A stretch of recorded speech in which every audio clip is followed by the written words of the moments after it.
Greetings, one and all, and welcome to another edition of the Breakfast Club with Got That Funk. Oop, how did I do that? I've had weeks of practice. This is Rob. I did it again. Rob over there and Michael down there. And coming in live from Oregon, Jack. How you doing, Jack? Hey, I'm doing all right. This is going to be a little bit different. Yeah. Oh, here we go. Here comes Joe. Hello, Joe. Hey, it's going, guys. Hey. Yeah, so thank everybody. Thank you all for coming, and I'm glad to see you all again this week.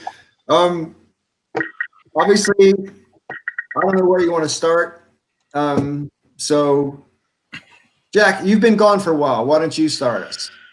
Yeah, well, I've been gone since before the election, and goodness, it's been a roller coaster, hasn't it? That's one way of putting it. Yeah. Let me know if my mic. I actually enjoy roller coasters, though. So this is kind of like the roller coaster of horrors, you know?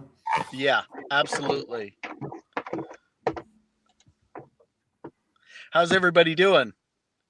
Tired. Pretty good. Yeah. Just jumping on Twitter right before here, I saw that another one of Trump's lawsuits got tossed out, and the judge called it Frankenstein's monster. Yeah, I mean, it's kind of amazing. It's amazing to me. I never would have thought in my lifetime. I mean, I've always disagreed with the Republicans en masse, individuals. I might have agreed with individual things, but I never really thought the Republicans would get so bad that they would literally be at a point where they would either be trying to or enabling throwing out votes just so they could win. And I mean, they've always tried to, for a long time, I shouldn't say always, but for a long time, they've engaged in voter suppression, trying to prevent people from voting. But this is the first time where there's like a large scale effort to just invalidate votes. And they're basically literally trying to get the entire thing thrown out in Pennsylvania. It's certainly the most overt instance of people trying to throw votes out after the fact that I've ever heard of. And the fact that so many GOP are either silent or openly complicit is extremely disturbing. And I find it interesting because a lot of people, I watch MSNBC sometimes and they're going, they can't do this because it's against the law. Well, I mean, since when did fascists give a fuck about following the law? Right. Well, I mean, for my part, he is following the law. I absolutely do think that he's going for this weird path towards the presidency that tosses out the Electoral College, which is written in the Constitution. If you get that far down the road and we haven't made a decision. Oh, it doesn't throw out the Electoral College. What it does do is that there are in certain states the ability for the legislature to override the votes. But, I mean, the good part is of the 4 states they're trying in 2, the legislature doesn't even have the ability to do that. So even if they succeed in those 2 states, it doesn't give him enough electoral votes to win. But they must necessarily present a plausible case for why votes should be denied. And as far as I'm concerned, there can't be one. So in what sense does going to court going to make this happen for them, since they've already failed in like 32 out of 34 attempts? Yeah, Paul, I mean, I think that maybe you're having a little bit of culture shock, being that you've been in the UK for so long. But this is not surprising to me. The Republicans have never cared about consistency. They do not care about the law. They never have. There's never been one slight, even, minuscule little bit of care or concern about actually following the law. Republicans care about power. They always have. They have always done whatever it takes to have power, to maintain power. The law is, they only use it as lip service. It's completely, it's superfluous. It means absolutely nothing. Well, the thing is that, I mean, that's largely true. The thing is, like I said, in the past, their attempts at it were always been at least a little bit more surreptitious. They haven't been this naked. And right. So that's what I'm saying. Like, I agree with you. I mean, they've been like this for a long time. They certainly, I mean, look, everybody can be hypocritical to a degree, but for at least 40 years, they've taken it to a ridiculous level where literally they'll argue when the Democrats are in power, they argue one thing. And then when they're in power, they either argue why the time it's different or just ignore it. They just don't get it. And so that's why, and look, we all know the Democrats have their faults and plenty of them, but this like is having no spine. Right. But what the thing is, when people say, oh, there's no difference, I always want to punch them in the face because I'm like, okay, the Democrats, their thing, like you said, they can be spineless and incompetent, but they're not openly fascist and they try to have some semblance of a rule of law. They don't always succeed at it.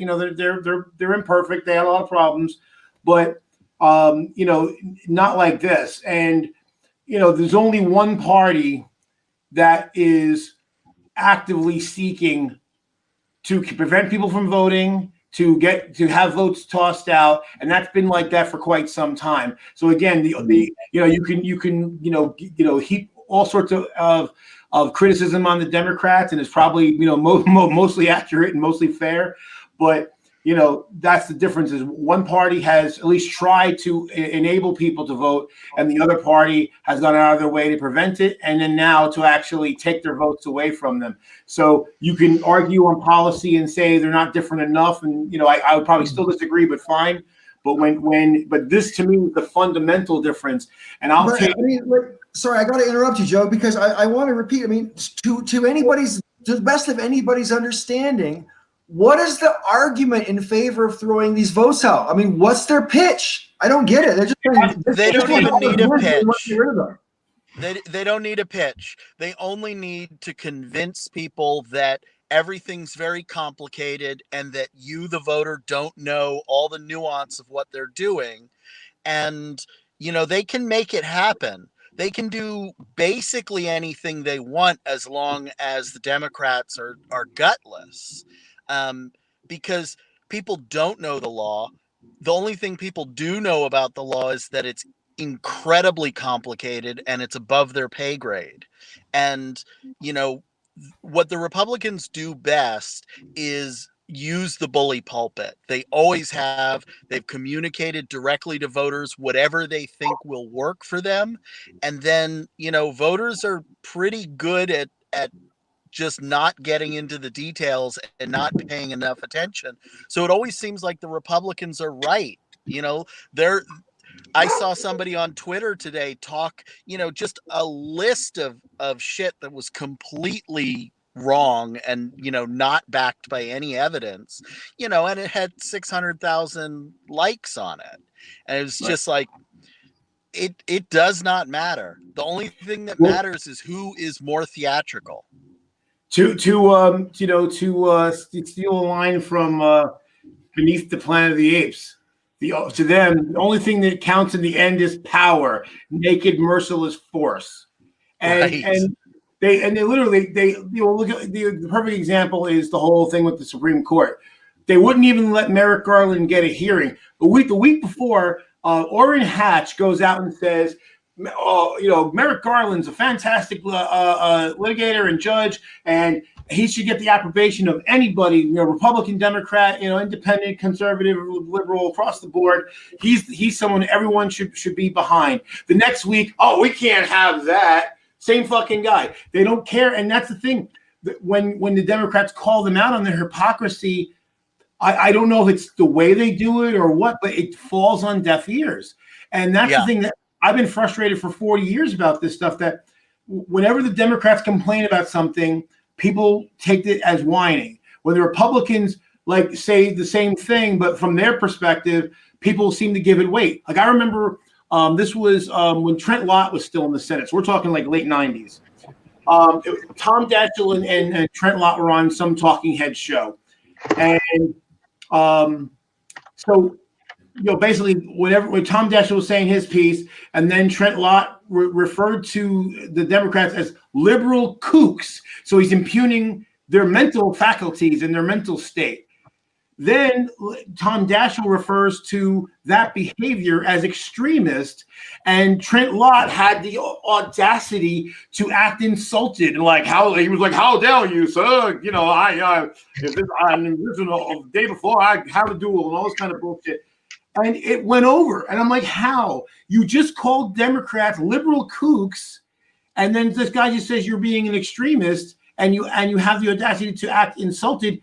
And that just went, and it just kind of floated by, and everyone accepted that was an insulting thing for him to say. Really? Yep. But that's the way it's been.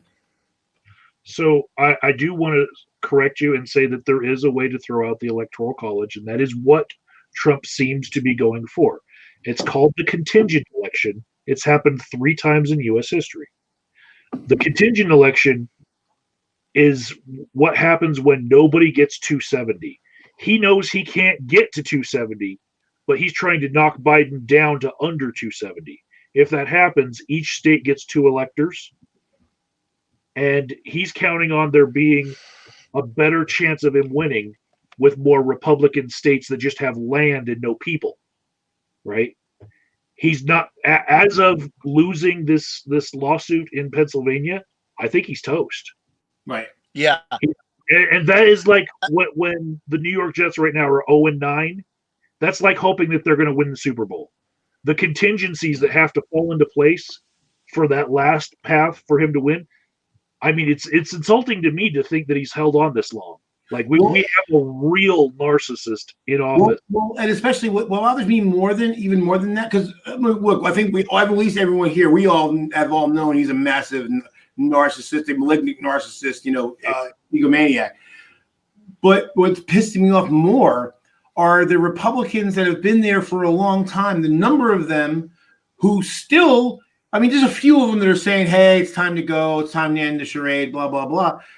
But the number of them that are basically tilting nipple to this bullshit and basically saying, "Oh, well, we gotta see this through," and blah blah blah. Like, no, this is bullshit, and it's bullshit, and and the fact that there will be no consequences. Those that have enabled him in doing this, there will be no consequences whatsoever. 0. They are defending themselves from a potential tweet from Trump. Regardless of what the people in Congress, regardless of what the Republican elected officials believe, want, think, they are irrelevant. What counts is the rank and file, and the Republican Party rank and file belongs to Trump. It is now the party of Trump. So even Republicans, right? It's a religion. Yeah, it's like a religion, and establishment Republicans have no choice but to kowtow to this fucking idiot. And to the base. Well, if they put their own out over America.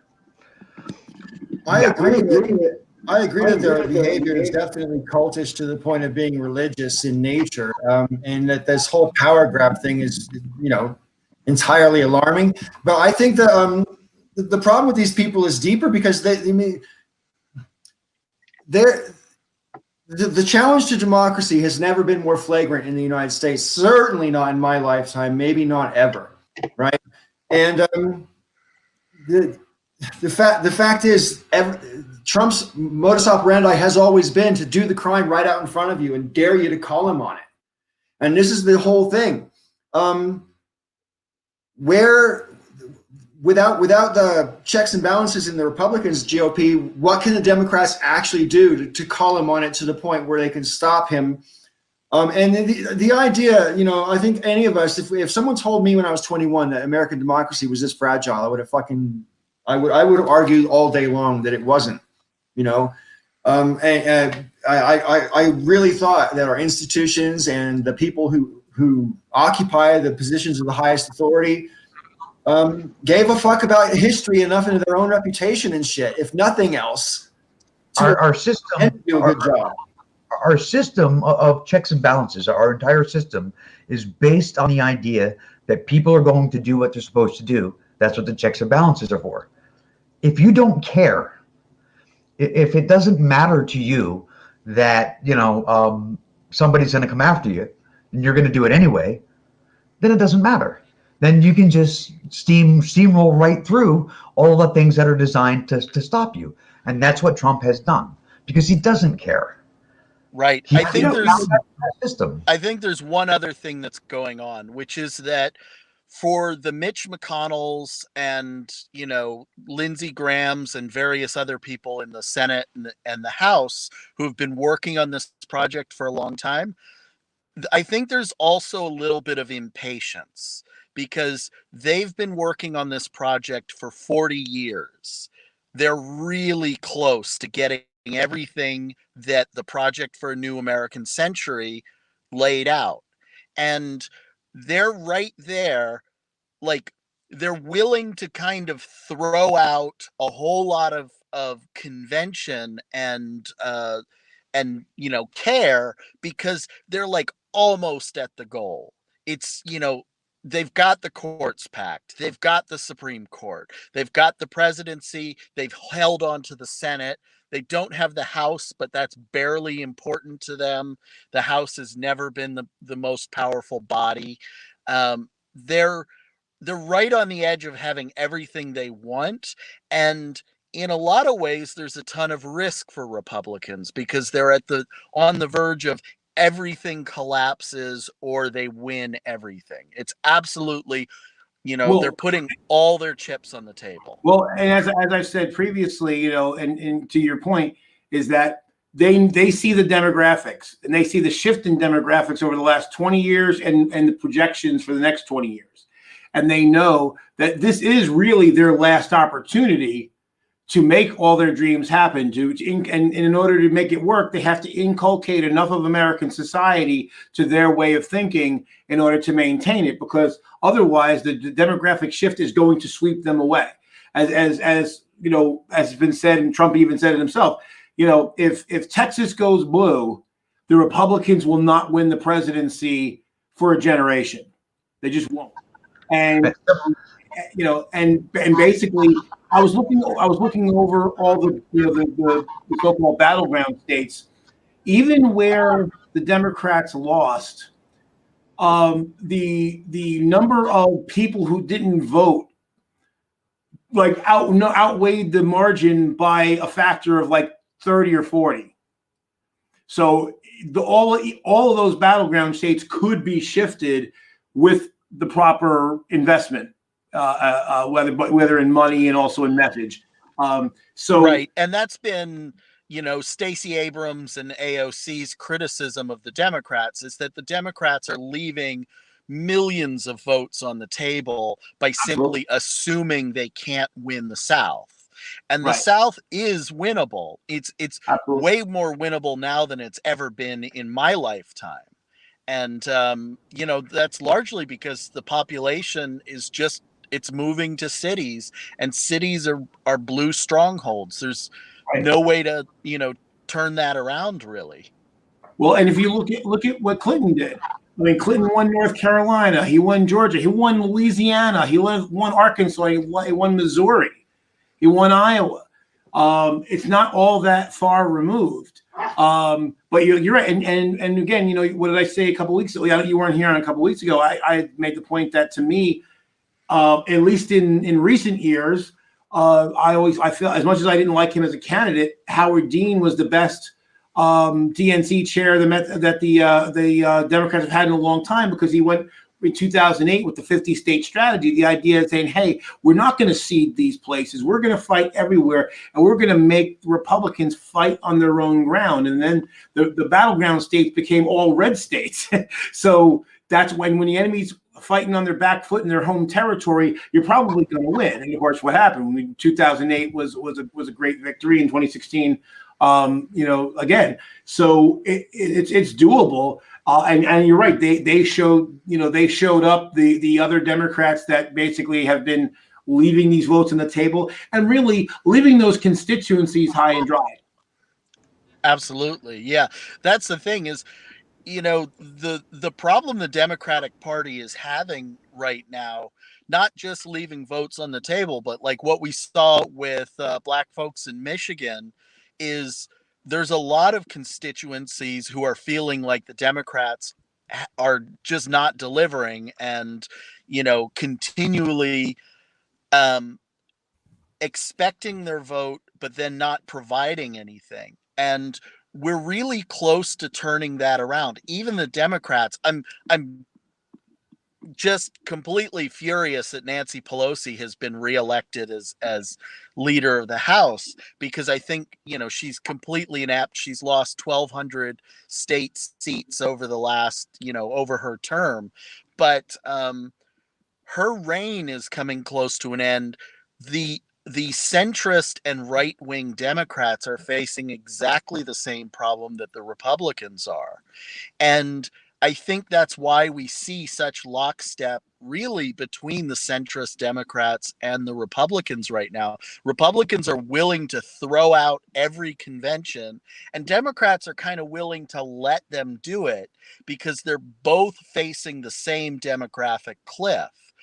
Like, they are going to have to start providing health care. They're going to have to start, easing student debt and facing global warming and all these other things that they've been resistant to for a generation.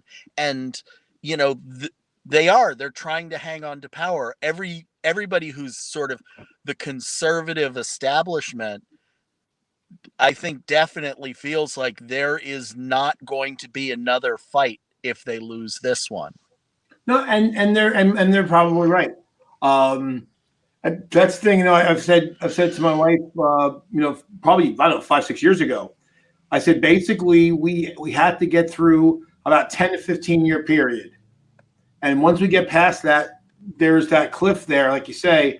Now, what I'm really hoping is that Nancy Pelosi will retire after this next term. I was really disappointed that she got reelected as the speaker as well, because I just, and here's the thing, I'm not as anti her as probably the rest of the panel, but I just think that it's time for some new ideas. And the whole idea is that, look, we need somebody who can be the leader of the Democrats in the House for another decade or two. And so it's just time for a change. I mean, she's 80. Yeah. And the thing is, they're the smartest thing they can do if they're worried about the progressives pushing things or making things difficult. The smartest thing they could do is to try to come up with a consensus candidate somewhere in between the two. So maybe they're not all the way out, as far out as AOC and those guys, but someone to the further to the left than Pelosi that can kind of try to say, hey, look, we're not all going to get what we want, but if we work together, there's enough of us that we can beat those guys and we can get some things done. At least get the things that we agree on done. Yeah. So I think that was a missed opportunity. I hear where you're coming from. I don't think it's necessarily a great strategy. I think the problem that the Democrats have had is, if you keep putting up milquetoast candidates and the other side keeps putting up candidates who excite their base, then the more excited base is going to continually win. The only thing, though, Jack, I agree in principle, but I will point out that, again, progressives are not the base of the Democratic Party. They're not. So that's, when I was. They may not be the base of the Democratic Party, Joe, but I would aver that they are the base of Democratic voters. Because what we're looking at is when we look at all the things that poll well, when we're talking about universal health care and we're talking about debt relief and, a whole list, the Green New Deal, whole list of things that, are really considered progressive, and yet across the board, both Democrats and Republicans, you have 70% plus, favorability for them. So, it's Nancy Pelosi and and Schumer and the centrists who are really out of step with the American people, like vastly out of step. And the problem I see is, if you get somebody who is only sort of half-heartedly in favor of these things that everybody else, that the voters are in favor of, but they're not an exciting candidate, then you don't really get to move forward. You have to get somebody who really riles people up and rallies the base and creates a vision that people can, kind of grab onto. Barack Obama was great at that. It's too bad he operated essentially as a centrist, but that's really what we need in order to get these things done. Well, but again, one thing, messaging, and we talked about the last couple of weeks that people, as much as, you and we all know what defund the police means. The average person, and the average person is afraid of that, and they shouldn't be. But it does. It's not. It's so the people are behind the idea of let's not have the police going out for things they're not suited to handle. Right. But and that's just like you were saying that 70%. That's been the case for 50 years. When you talk about those issues in broad strokes, people are further to the left. But when you talk about how they're implemented, they're not there.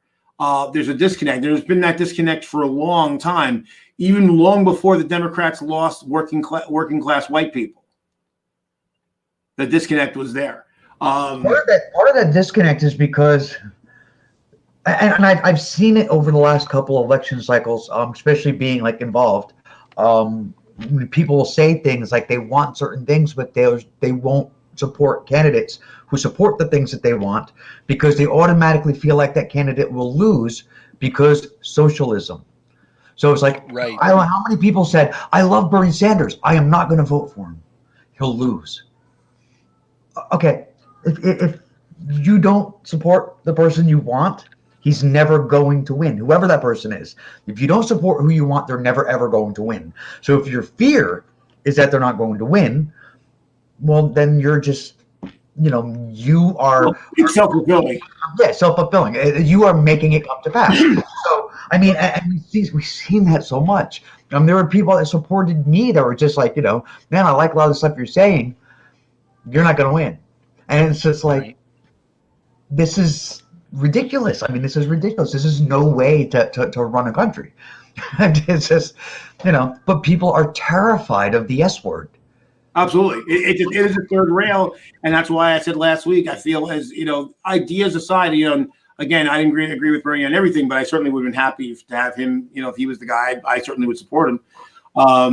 But using that, taking the label on, I think, at least at this point, is a mistake. Yes, the word has to be normalized at some point. I think, the idea is let's leave the labels aside and get the issues done. If people are with us with the issues, let's lead with the issues and avoid the labels, because the labels are losers and the issues are winners. But the labels are put on by the other side. Yeah, that's the thing. You can't avoid the labels. Yeah, but then don't pick them up and stick them on yourself. That's foolish. It doesn't matter if you did it with Obamacare, though.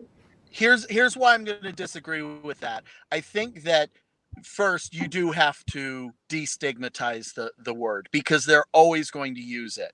There's nothing you can do. If Joe Biden is going to be called a socialist, it literally doesn't matter who you are. If you're a Democrat, you will be labeled a right, socialist. But see, people didn't believe that, though. They didn't. He was called it, but they didn't believe it. Here's the thing, though, is that young people, there is a dividing line at about 35 to 40, and younger people don't have the same association with socialism. Now, it's eventually going to be normalized. I've never in my entire life seen it as normalized as it is right now. And I think that it has a lot to do with Bernie taking it on. Yeah, strategically, short term, it feels like a big mistake. But the thing is, socialism is good, actually, ought to be a slogan.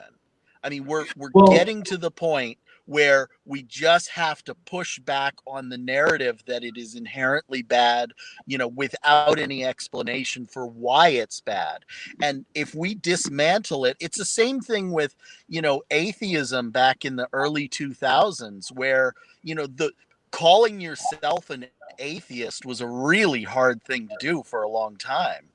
And you just had to keep pushing back against, all of the smears. Otherwise, it was never going to be acceptable. And now it's pretty hard to smear somebody, you know, by calling them an atheist. Jack, are you an atheist? Yeah, I mean, I don't know So exactly you what don't I am, believe but in I Zeus don't have at any all? belief in God. No, I'm just kidding. Of course, yeah. Obviously, I think the whole panel here are atheists. So Yeah, I mean, the funny thing about it, as I said before, I mean, even Bernie is minimally socialist. I mean, like, just he's not really, but he has some socialist artifices within his platform, but he's not really a socialist. But I don't think any major American politicians are actually socialists.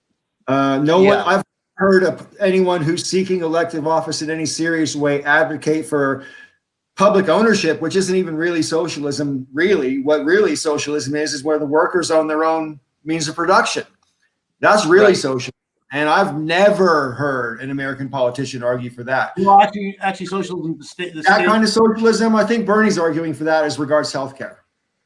Well, no, not even, because he's not talking about having like either state-owned or worker-owned pharmaceutical companies and medical device and doctors and all. What he's talking about is basically replacing the insurance industry with the state, and that's minimally socialist, but it's really not. You know, it's really not like full-on, full-throated socialism. It's not even close. It's socialist in the same way school is socialist. Well, and even there, though, right? Again, yeah, public school, and again, it's something that's minimally socialist. It's kind of it's kind of crazy, and people we've had a certain level of minimal socialism for quite a long time. Right. I mean, in a way, like even public school isn't a good analogy. In the chat. Because public schools, the government does actually own the building and the land and maintains it. And what Bernie's talking about, that's the way it is in Britain with the health service, Jack. The government owns the hospitals and the land and all that stuff. So. Right. And what Bernie's been talking about is more like if the funding source for the school was government, but the school building and the principal and everybody else themselves were all, private employees. Right. And that's the thing. So, I mean, that's why for 40 years, I've bristled every time I hear the right wing call any kind of public option, government run healthcare. Like, no, it's not at all. But Britain's government run healthcare. We're just looking for government financed healthcare, which is vastly different. Hi, Peter. How you doing? Yeah, so welcome. Good to see you. Greetings, Peter. For people who don't know, that's Tool Time in the side chat. And Peter, if at any time you would like to come and guest star on the Breakfast Club, consider yourself to have an open invitation. Just express your interest to me, and I will send you a link on Facebook every Saturday. Yeah, there you go. I mean, that's not a threat, by the way; it's an offer.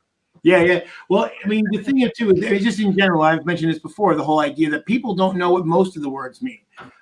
They don't know what capitalism means. They don't know what fascism means. They don't know what they didn't even heard the word autocracy, or so it's. I mean, you can have an autocratic capitalist state. In fact, that's kind of what ANCAPs want, basically, because then basically the autocracy is the aristocracy. It's basically the corporations come in charge of everything. That's why I tend to try to avoid them, simply because they're so befouled by misinformation that it makes the conversation very difficult. So I tend to try to use, like I said with economy, I use market economy versus planned economy, things like that, just to avoid it, because, and again, not even for the stigma, just because people don't know what the fuck you're talking about. Everyone's got their own view of what it means, and most of them are wrong. Let me know if it shows up in the chat. I want to crack a joke on it. You do have to do some education, and the Democrats are terrible at education because the Democrats are like afraid to say anything, so you're never going to hear Nancy Pelosi explain to constituents what the word socialism means. Bernie did, he always clarified and said, he's a democratic socialist. He pointed out specific cases, of other countries, what that actually meant. And he even connected with Fox News viewers when he went on, onto their town hall. So it is possible to educate the public on what these things mean. They don't have to stay scare words forever. They can be, we can talk about what they actually mean and really get people on board with them. I want to address Quinca for a second. So, Paul, can you highlight that comment? Hang on, mate. Okay, so Quinca says, unionized teachers are expecting the state to pay them to sit at home and teach on the computer. That's a problem with socialism. Well, a few things. First off, they are teaching. People can learn, and it's not new. I mean, there's whole colleges that are like University of Phoenix is one of probably the most famous, but there are tons of colleges that have been nothing but online for quite some time. Secondly, I have a private business. I have an engineering firm, as I've mentioned dozens of times, if not hundreds. My employees are working from home most of the time. And we have our meetings on Zoom, and we do a lot of our work remotely. And so that's a completely capitalist organization. So the idea that's the problem with socialism is rank ignorance and foolishness. And I don't know if you're throwing stones for the sake of trying to come up with something, but you failed miserably at it. Thank you.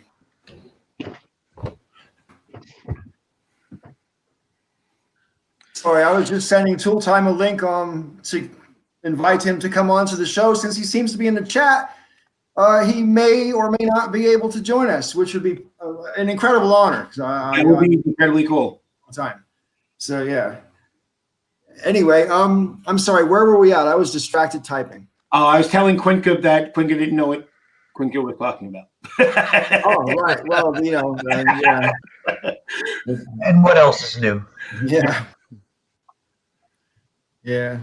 Anyway, what was I going to say? The whole thing, the fear of socialism, because I know that I was pretty successfully brainwashed as a child to fear socialism and communism, as basically socialism is the ugly cousin of communism, and so therefore you're supposed to think that one will lead to the other. Once you step down socialism, communism is an inevitability because. And this is what I used to remark about when I was in school, because we'd be taught about communism as like the big, the red enemy or whatever, right? And, you say, why don't we learn communist philosophy in school? And they say, well, we don't want to teach that because, we don't want to exalt it or whatever and give it any credence. And I'm thinking to myself, well, you're kind of implying that it's such an attractive philosophy that if I learned what it was, I would be completely succumb to it. Yeah, Isn't well, that the implication, in actual fact, it is.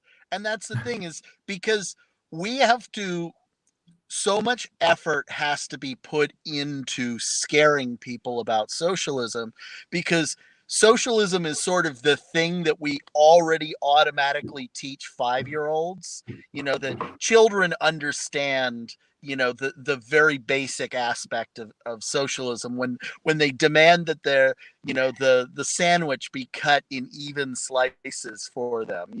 When you have several different siblings who are all sharing in something, like, kids understand it, monkeys understand it. When we do, experiments giving, a grape as a treat to one monkey, and we, only give a celery stick to the other monkey, the monkey with the celery stick starts to get mad. Hey, I want some damn grapes. The fact is, socialism fits with what we do already as a great ape species, and have for hundreds of thousands of years. And we have to kind of have that beaten out of us, and we have to be taught that it's the worst thing in the world that people could ever enjoy any kind of relative equality.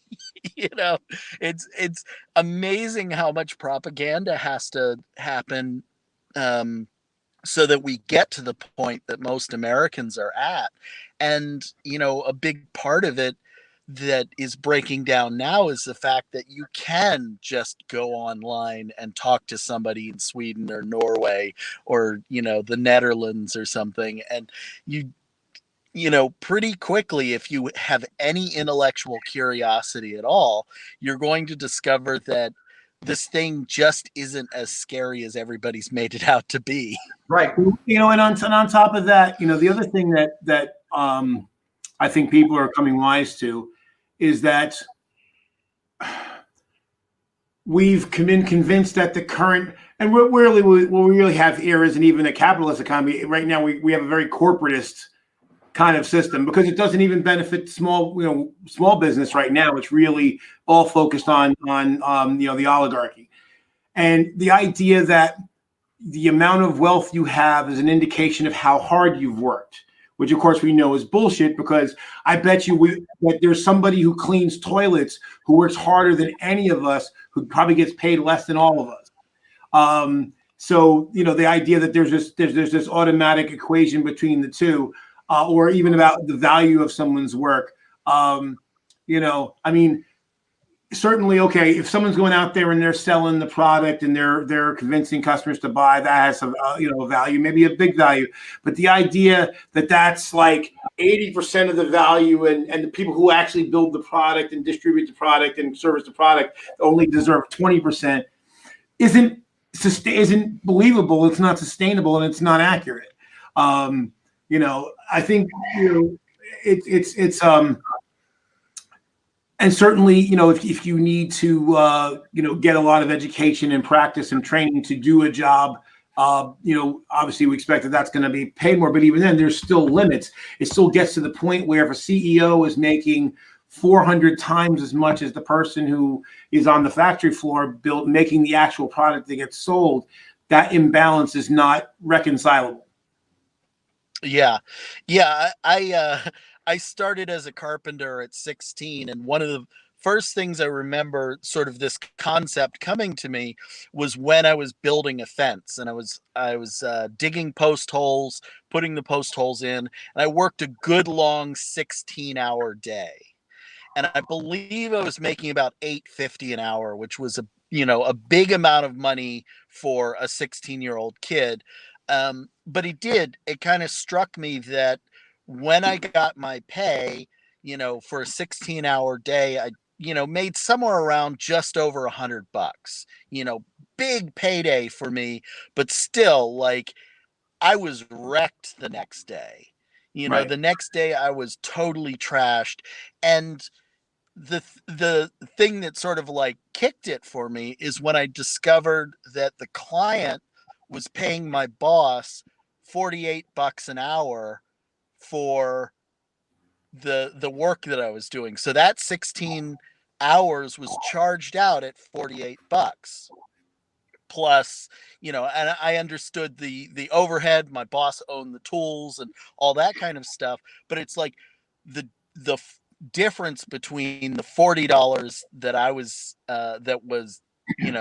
between what I was being charged out at and what I was actually earning for all the physical labor. If you get rid of the guy who's actually digging the post holes, the fence isn't there. You can't charge the client for it.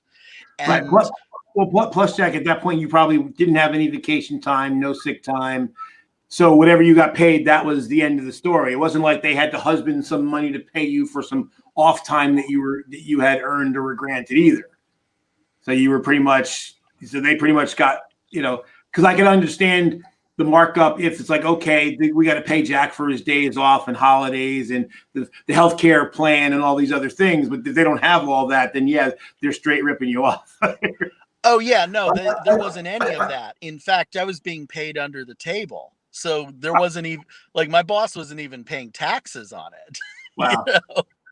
I just wanted to make a comment on something Jack said a few minutes ago. You say, that the state isn't actually as scary as people sometimes make it out to be. And when you think about, in terms of some of the European countries where they have a bit more social programs than we have in America, that certainly seems to be true. When I was pretty green in the UK, when I first went over there, I was a radio DJ, but then that career fell through and I had a new family to feed. So I had to re-educate myself. And so I went back to school to go get a degree. And one of the classes I took to get into college in the first place was a social studies class where you learn all about how the British system works. And I learned about the welfare state. And the words welfare state to my American ears in 1991, that welfare state? What do you mean? And the philosophy, which was born from the wreckage of World War II, is we, the state, the people, are going to take care of the people from the cradle to the grave. That was the whole dogma of the creation of the welfare state, where the function of a state from their point of view was to take care of its people, which is alien to me as an American, because I was raised to think the function of a state is to ensure my liberty and enable my prosperity. You know, that was kind of what I was raised to think. And so there was a complete sort of readjusting for my psychology to think that you could even do a country a different way and make a government. And there are problems with the welfare state, because inevitably there will be some nanny state aspects where they tell you what you can and can't do, where they'll put, I don't know, stupid amounts of tax on alcohol and tobacco and sugar products and shit like that, because they're trying to modify your behavior, you know. But really, they're trying to sell poor people for more tax money, but I know that. Well, see, the thing is, I don't even mind the tax part of it as far as, you know, to discourage certain things. Because look, like obviously we know, for instance, I'll pick obesity because I'm obese. So I'm going to pick on myself and not anybody else. We know obesity has a social cost. So I have a problem paying extra taxes because I'm basically going to, in one way or another, have inflict a cost on everybody else. So you're going to tax me to help compensate for that. I'm perfectly fine with that. See, that's a product of our American culture, though, Joe, because the way they think of it over there is just like, hey, we're all in this together, and if we all look after each other, it doesn't really matter what your particular needs are for healthcare, because getting cancer is pretty expensive, and you get cancer, that's not your fault. And people will make the argument, if you're a smoker or if you're obese, that's your fault, right? In quotation marks. And I understand those arguments, but I don't agree, because at the end of the day, our healthcare is our healthcare is our healthcare. And you've got people in America who say that fucking reproductive healthcare isn't healthcare, for Christ's sake. The conversation has shifted so far to the right that we can't even really recognize just how far away it is from what ought to be. Well, and to your point, the last thing that Quintus said earlier is this: it's the whole, right-wing libertarian argument we've heard forever. I have to pay taxes for schools, even though I don't have any kids in school. Well, my argument to that is always, it costs 4 times as much to send that same kid to jail later on. I'd rather send him to school and go to jail. See, that's the thing. I might have mentioned this in the stream before, but I don't know how many times when I presented like the Scandinavian model of prison of criminal justice to right wingers who make that argument, and now are those and I basically point out that their way in the end is cheaper because they have far lower recidivism, and they have safer societies. But it always comes down to those people don't deserve it, and I don't want to pay for it, even if it's better for me, even if it helps me screw that guy. And that's such an alien way of thinking to me. One of the things that we're talking around. Oh, go ahead. What I say all the time when people complain about, paying school taxes and not having kids in school is that you're still a part of the society, and the society benefits from having educated citizens. So even though you don't have children in school, you are benefiting from the people who are graduating. Plus, didn't he go to school? Didn't somebody else pay taxes for him to go to school when he was of age? Right. That's true also. But I mean, they can say, but that's over. That's in the past. They're on that now, so why should they have to worry about it? But it's just like, again, it's the libertarian, I got mine, fuck you mentality. Yeah. So and Calvinism. I would like to welcome Tool Time to the Breakfast Club. Time. Hello, Peter. Can you hear me? Hi, Peter. Yeah, I can hear you. How you doing? Tired. I'm sure. Anyway, please pick up the conversation. I just thought it would be rude not to acknowledge that Peter's come on. And Peter, with this crew, if you have something to say, interrupt, jump in.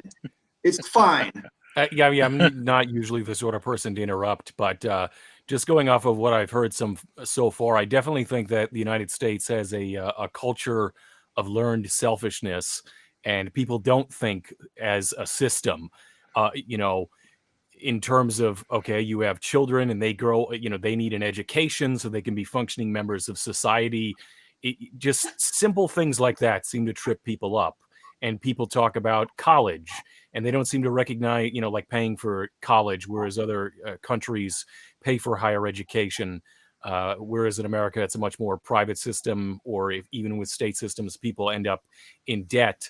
And they don't think of that as a resource to society as a whole. They think of it in very narrow, selfish terms. And I think that definitely seems to be a cultural thing. Yeah, in Denmark, you'll get a grant to go to university. If you want to go for higher education, they'll pay you to do it. I think that's pretty cool. And I think that we could learn a lot from some foreign examples. Take the best and leave the rest, Yeah. I have to admit, I kind of vacillate, because as somebody who spent much of the last 10 years trying to put my one of my stepsons through college, still no degree after all that time. I mean, I guess it would be if I didn't have to do it directly and just pay taxes. I guess maybe I'd probably feel differently about it. But having paid directly for it, to the tune of 6 figures and still nothing to show for it, I'm kind of like, gee, does it incentivize? And I don't. Well, and part of the problem is what Peter said about that kind of selfishness as a society. I think there's probably fewer people in Europe who become professional students just for the sake of avoiding anything, rather than here. But again, having to deal with one in the family, there's a lot of money we put out with nothing to show for it. Well, I think part of the problem is that it's the private sector has changed a lot in terms of not only retaining employees, but training employees. Back in the 50s and the 60s, if you went to work for a firm, you could expect to work there your entire life, to get a pension, to get on-the-job training, to move up, and all of that is gone. And so all of these previous requirements have been shifted onto higher education. So higher education has become kind of mandatory now, whereas in ways that it wasn't in the past. And even after that, they expect people to take unpaid internships. So, a lot of people, they're told, okay, you got to go to college. And then they realize, what exactly am I going to do with this? Because everyone that wants to hire for an entry-level position wants 6 to 8 years experience for their entry-level position, which half the time is an unpaid internship. Right. Yeah. I mean, addressing Joe's situation, it in large part, I think, stems from the fact that your stepson is sort of, a lucky one, like he's not part of a system where, all of his peers are also getting some kind of help. He's in this position where he has this luxury, and yes, he's taking advantage of you to a large extent. But it's also like, if you put yourself in his position, you can kind of see why. I mean, that it's one of those things where if all of his peer group were all in a situation where their education was paid for, and like Peter said, that there was some kind of sense that once you get out of school, there's actually something for you, and there's, as Paul was talking about, the whole idea of sort of the welfare state or the nanny state, like that's kind of what Peter is talking about used to be with corporations or firms, is that when you joined GM, it wasn't called a nanny state, but it was effectively the same thing. You understood that you had a platform from which to build. And your stepson today doesn't have that, and it's almost impossible, like the actual sort of motivators and the incentives are just not in a good place for anybody who's in that situation to really effectively utilize an education, because the fact is, if you pick wrong with your education today, the consequences are just tremendous. Also, I do think that it's very possible that if we had either free to the student or extremely low cost school. He may have made different choices about where he went in the first place, which means he may be further along than he's been. Because ultimately part of the problem is that he's ended up changing. I think he ended up in a career path that he kind of got off to a late start, and is one of those things where it was the kind of career that he was really kind of too old to get into that, and he might have been better off going into something else. But then, of course, that had a cost, and I think it was kind of like this victim of the sunk cost fallacy. Well, we already put this much in, and so I had a talk with my wife that again, probably about a year and a half ago now. He had dropped out of school, and he wanted to, and so the question was him going back, and I said, look. She was like, go back and finish that degree that he was working with. Why? He's not gonna use that degree in his career. It's another year and a half to finish. There's another year and a half of wasted time. He kind of has a better feel for what he wants to do. Why doesn't he just put that toward something that's going to be useful to him rather than finishing it for the sake of finishing it? Because then he's still another year and a half out. So, that's why I've been on the fence, because again, I also don't want, you can get biased by your own experiences too. And that's why I say I don't take a super strong position in either direction, because I kind of recognize that my situation may be maybe not unique, but unusual. Yeah, well, I would say that your situation is unusual in that, you're giving your stepson this opportunity that most people don't have. But I also see that the situation is almost inevitable, and that's a real problem with our larger system. The fact that our system is this broken means that the situation your stepson is in, it's like really, really difficult to pick another path. Particularly, like Andrew Yang talks about this, how we're obsessed with retraining. We tell workers all the time, just retrain, these truckers to be, learn to code. And, it's not the case that people are all that flexible. Some people are that flexible, but like most people, we're living in this rapidly changing world, and as soon as you think you have a degree in something that might pay your living, there's already some tech company or some industrial robber baron who's like figured out how to make that industry that you were just about to go into something a thing of the past. And and that's actually one of the reasons why when a few years ago when the whole process of decriminalizing marijuana started happening, and I knew a lot of people were like, oh, it's gonna be so great, and because we're gonna take the power away from the pharmaceutical companies and we're gonna be growing. And I'm like, yeah, you don't know how things work around here, do you? And of course we've seen big businesses already moving in on that territory. And they're muscling out the small people, which is unfortunate, but it's pretty common. I will say just about the internship real quick. Even I am proud of myself. I stick to my ideals. Even my interns get $15 an hour or better. So I don't know your stepson's major, but I would say as somebody who does career guidance counseling sometimes, whatever bachelor it was that he could finish, I could probably parlay into the entrance to a master's in the field that he actually wants to be in. So that would be the reason for finishing the bachelor's. The bachelor's doesn't really teach you much about the field that it's labeled. The bachelor's teaches you how to think and how to research. Yeah, whatever the bachelor's of is just like the flavor of the questions. Yeah, it was political science related. I think on administration, but what's he want to do? Well, he actually wants to do something in music.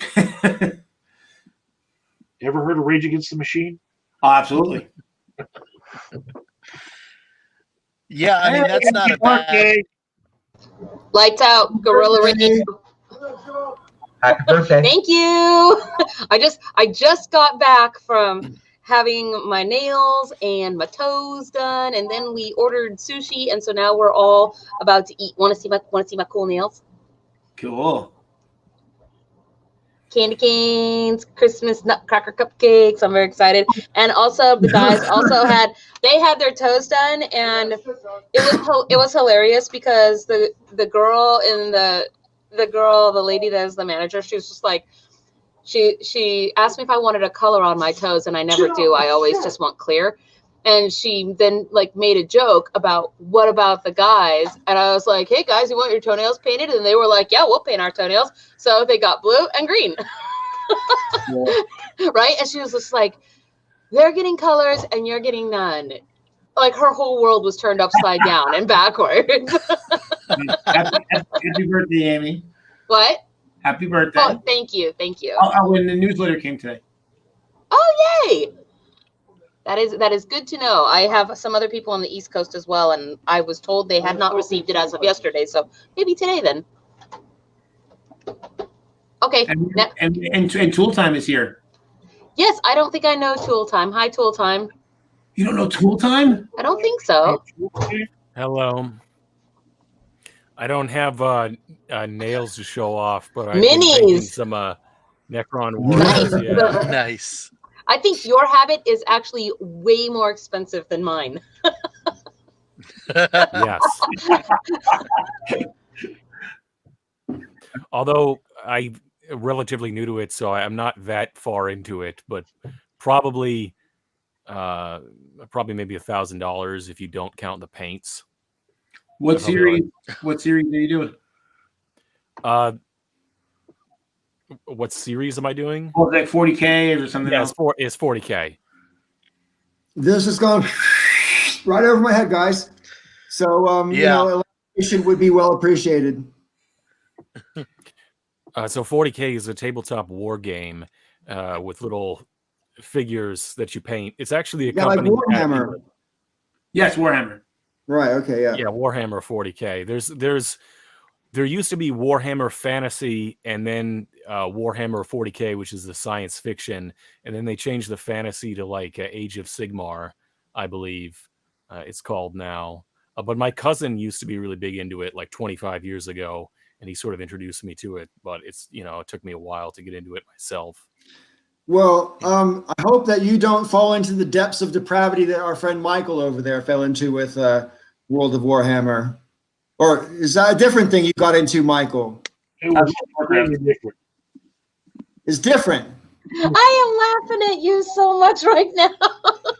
World of Warhammer 40K, guys. I don't know nothing about it. It's like World of Warcraft is an MMORPG. Oh, see, that's fucking hilarious. Oh my god, what a focus. Yes.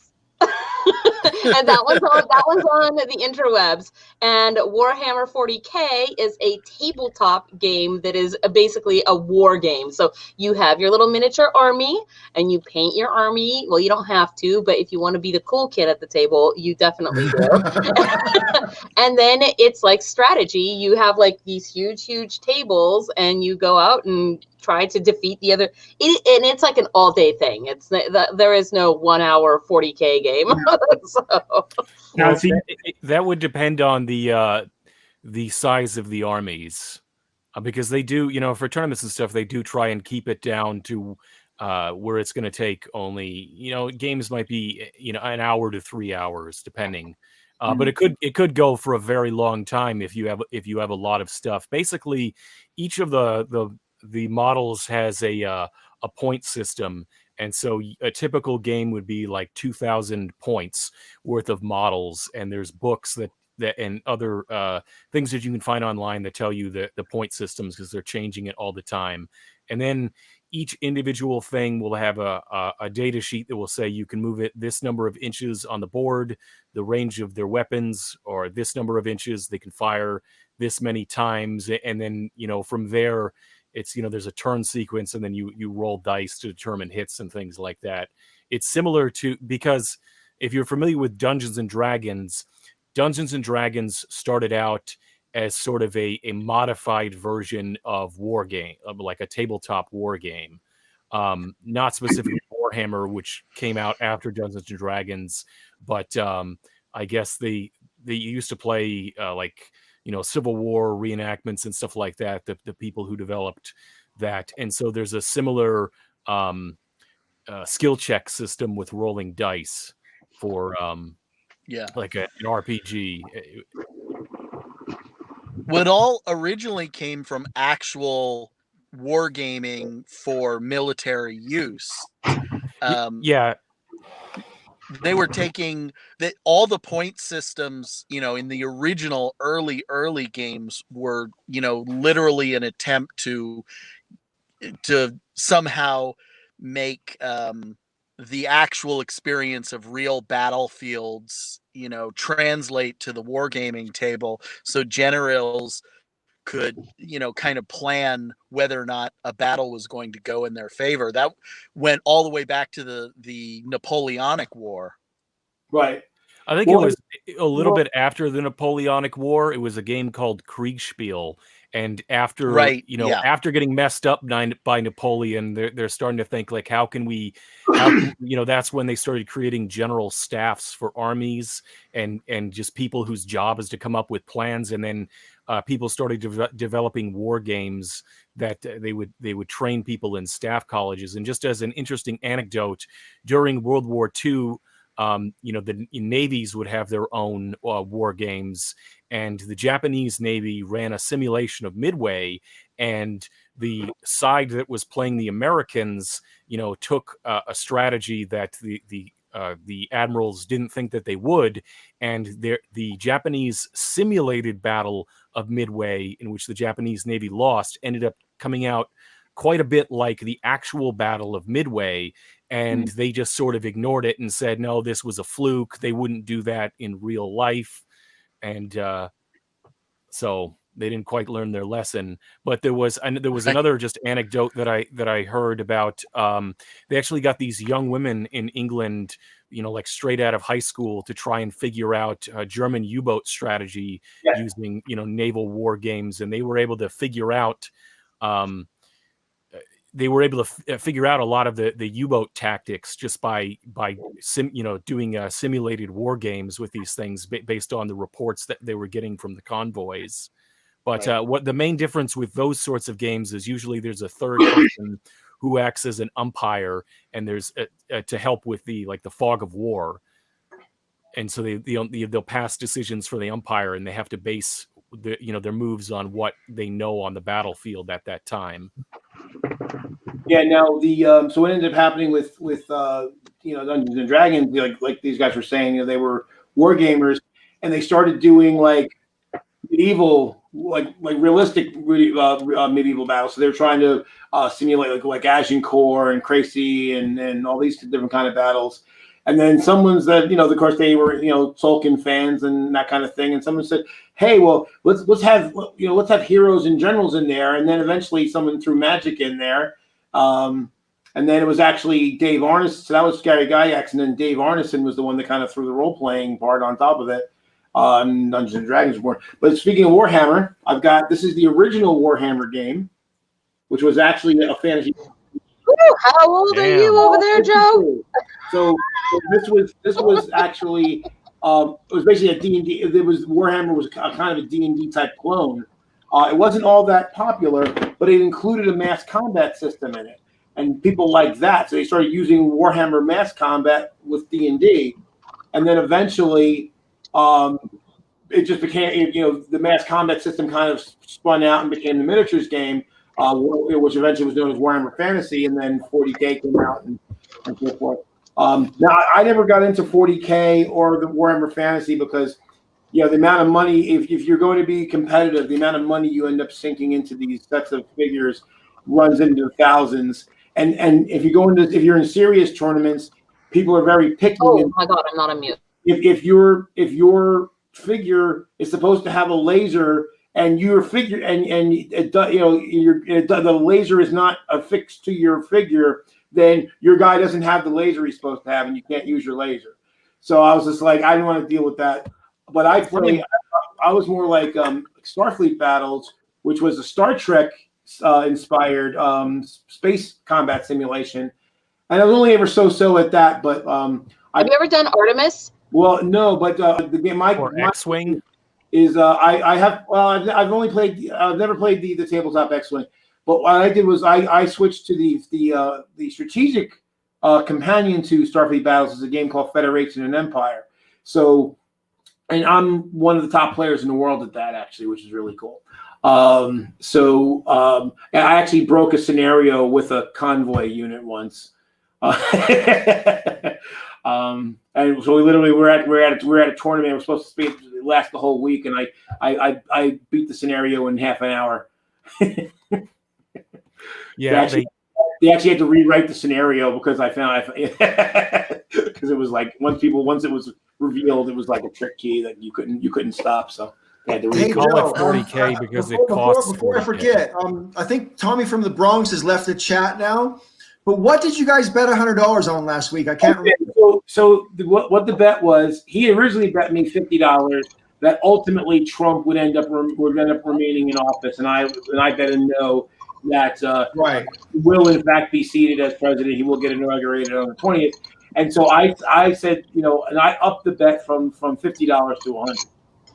Because he was gloating on Twitter that you better be ready to hand over my 100, and he's in there tonight saying it here in the chat as well. And I'm just like, I was pretty sure that you bumped it up from 50 to 100 because it was like a sure thing. I mean, it might as well be 1,000, right? Well, yeah.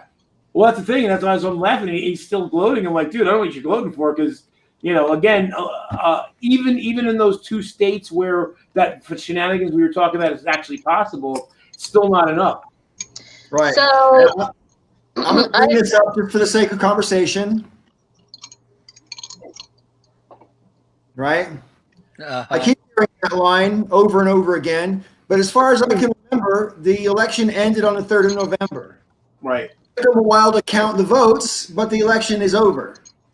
As far as what do they mean by it's not over till it's over? What do they think is still going or possible to have happen out there? That's what are they thinking that somebody will file a lawsuit, everything will be overturned, and we'll have to do it again? I mean, I think the great and powerful Oz is going to take off in his balloon. Whatever their handle starts with a Q, and so that could be what they think. I mean, I'm just saying. Well, I wanted to show you something. You actually weren't that far off, because this is my old World of Warcraft boxes, but there was a knockoff game that was based on Warhammer online. It was called Warhammer Age of Reckoning, and I played this. Oh, wow. I didn't know that. So, yeah, I did play it online. It just a couple months after I started playing it, the servers were cut because the game wasn't popular enough. So it went away. Yeah, I was kind of surprised that it didn't last, considering how popular 40K is itself. Well, it was a good game up until the final levels, where basically it was only PvP, and I loved that part of the game, but the servers actually couldn't handle how many people were playing all in one map. They would just start crunching and ticking time really chunky, and yeah, that's why everybody went back to World of Warcraft, was because there was no lag and the servers. It came down to the servers. Can I pose a question to the group? Sure. What I'm interested in knowing is, how have Trump supporters responded in the areas that you live? Because a few days ago I was at a store and I heard a guy talking into his phone about the election and talking about, the governors they each received $10 million to take this software. And at first I kind of didn't understand what he was talking about. Came to realize that he was talking basically a conspiracy theory in which the governors of these states were bought off for $10 million each by this Dominion software company that ran the election thing. And some people, in some places, the Trump signs have disappeared. In other places, they're still up, but that could be laziness because some people just leave their signs out. But I don't know if any of you have any stories about how people are reacting, or if it's still very much submerged. Even before the election, the guy I used to work with years ago, he was always trying to convince me that the Republicans were a big tent and come be Republican. And I told him at the time, yeah, the Republican, there's a big tent full of angry white men. And that was in the 90s.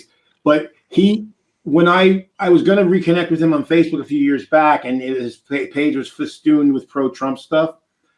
And about 3 weeks before the election, all of a sudden, all of this pro-Trump stuff disappeared. And there, not a lot of there wasn't a lot of pro-Trump stuff because I live in like the bluer part of New Jersey. What about Rob? Right.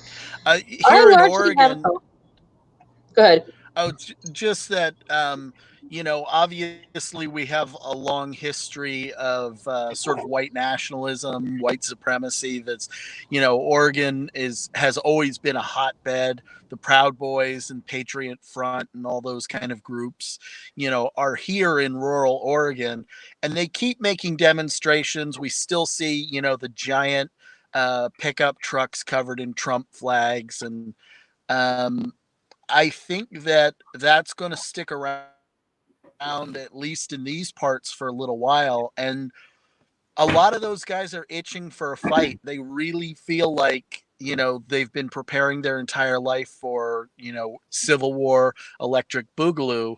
And so, they're looking to kind of prove their mettle. And I don't know when that's going to end. I think that even after January 20th, we're going to probably still see that. And we're going to see some violence, I think.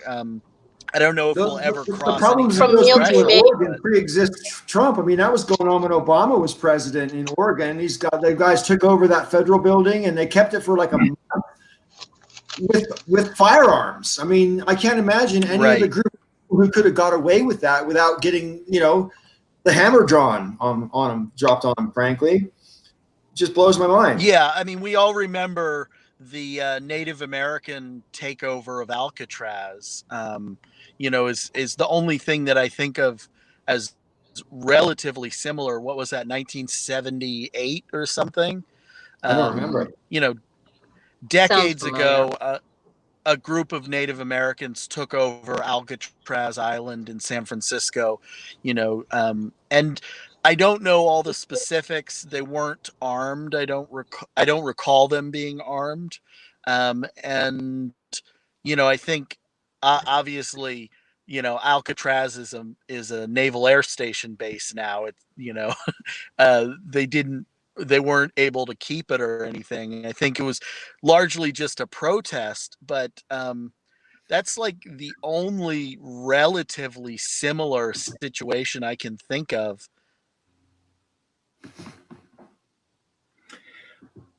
Yeah, I mean, and then of course, I mean, well, the fact that people like Quinca exist is kind of kind of part of the problem.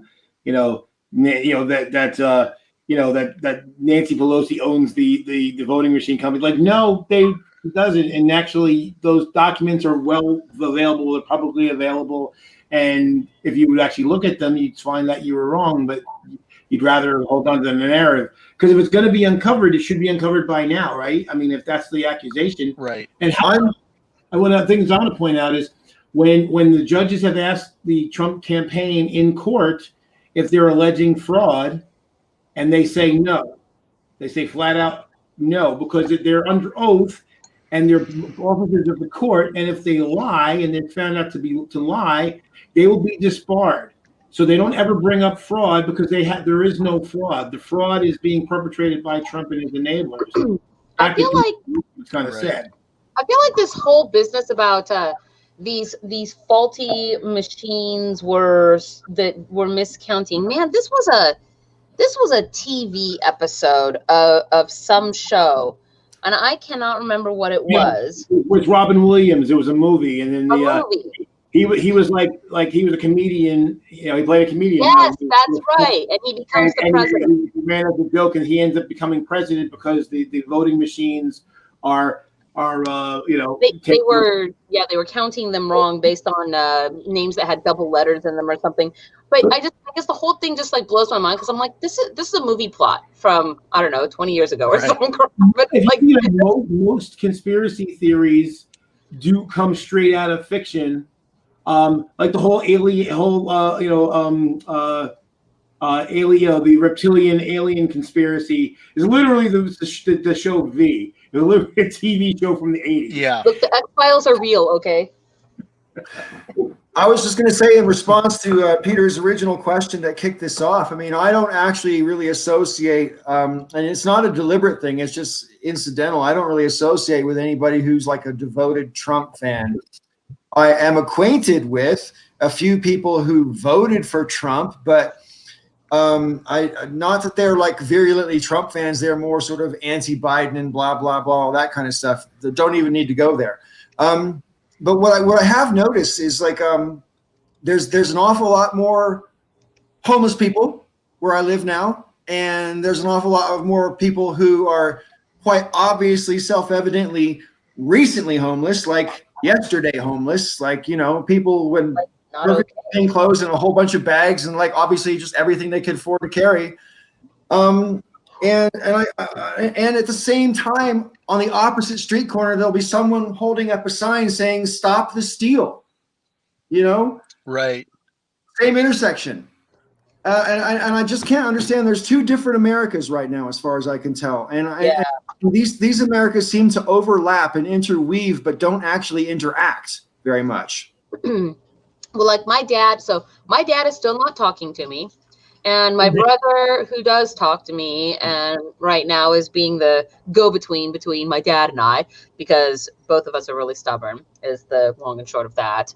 But my brother has now, since the election is done, taken to calling me an "Oh Biden" supporter. So, or just he'll call me "Oh Biden." Like if I say something, he's like, "Okay, whatever, Oh Biden." Like if he doesn't like it, then he kind of uses that as a name calling thing. But other than that, I just don't much talk to people that are, I mean, I troll around on Twitter when I get bored, but I like in real life, I don't actually talk to Trump-like people because I feel like the second that they open their mouth, nothing but crazy comes out in the way that there's just no point in even engaging with if you have believed that enough that it went through a thought process that resulted in coming out of your cake hole, that probably there's nothing I could ever say, and therefore I just need to, you're not the droid I'm looking for, and I'm gonna move on. Well, that's how I feel. Yeah. I had somebody the other day, come at me and say, "Oh, well, you're living in a bubble and you don't want to talk to people who disagree with you." I'm like, I talk to people who disagree with me all the time. There's a difference between, hey, what should the tax rate be, or what should the government's role in healthcare be, and stuff like that. It's another, like, when you believe like these off the wall crazy shit like that's literally, easily, demonstrably false. Or if you believe that certain people don't deserve to live or don't deserve to have the same rights as somebody else, I'm not talking to that person. I'm just not. It's just a waste of time. Like you said, if like, how do you deal with somebody? He's sitting there saying, "Oh, it's going to come out." Well, if the information got to Quinca, if there was actually anything real, then how could have he heard it? How come the rest of us don't know it? Why isn't Fox News reporting? I mean, they'll talk about it like obliquely, but if there's actually information to prove it, bring it out. But even someone challenged Rudy the other day in a press conference, and he's like, "Well, I can't show it to you now." And people were making the "I got a girlfriend in Canada" joke, because it's literally what it's like. Like, I've got all the information, all the proof that I totally cracked this open and prove that we were robbed. I can't show any of it to you. Well, then you're full of crap. Tucker Carlson. If I showed it to you, I'd have to kill you. Briefcase full of proof. Right. First of all, I just want to go on record as saying that my Canadian girlfriend is totally hot. Wait, what? Who's Canadian girlfriend? Somebody here actually has I've got two. Prove I don't. Oh, yeah, the mail order kind. But I'm sorry to cut you off. No. Oh no, it's fine. I mean, so I've talked about this before in previous streams about how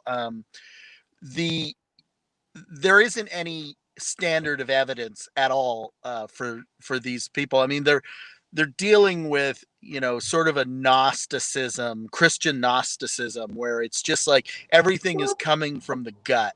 the truth is whatever they feel is true, deep down, and no amount of evidence or doing actual research is going to change that.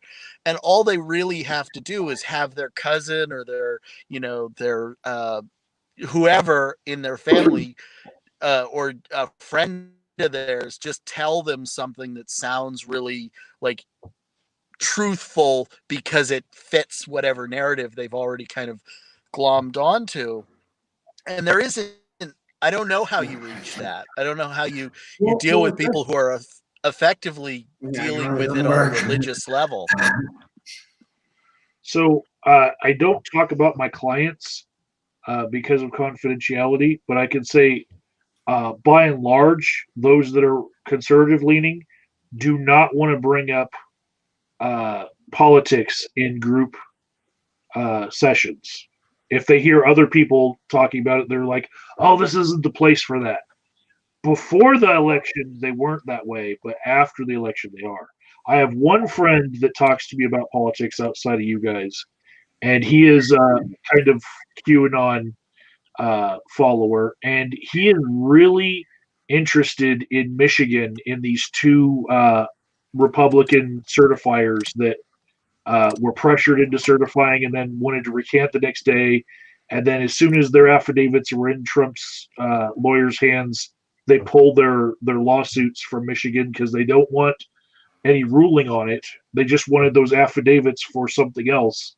And he's like, oh, it's a big plan that they're going to have that's going to take the election. They're going to prove that there was fraud in every state.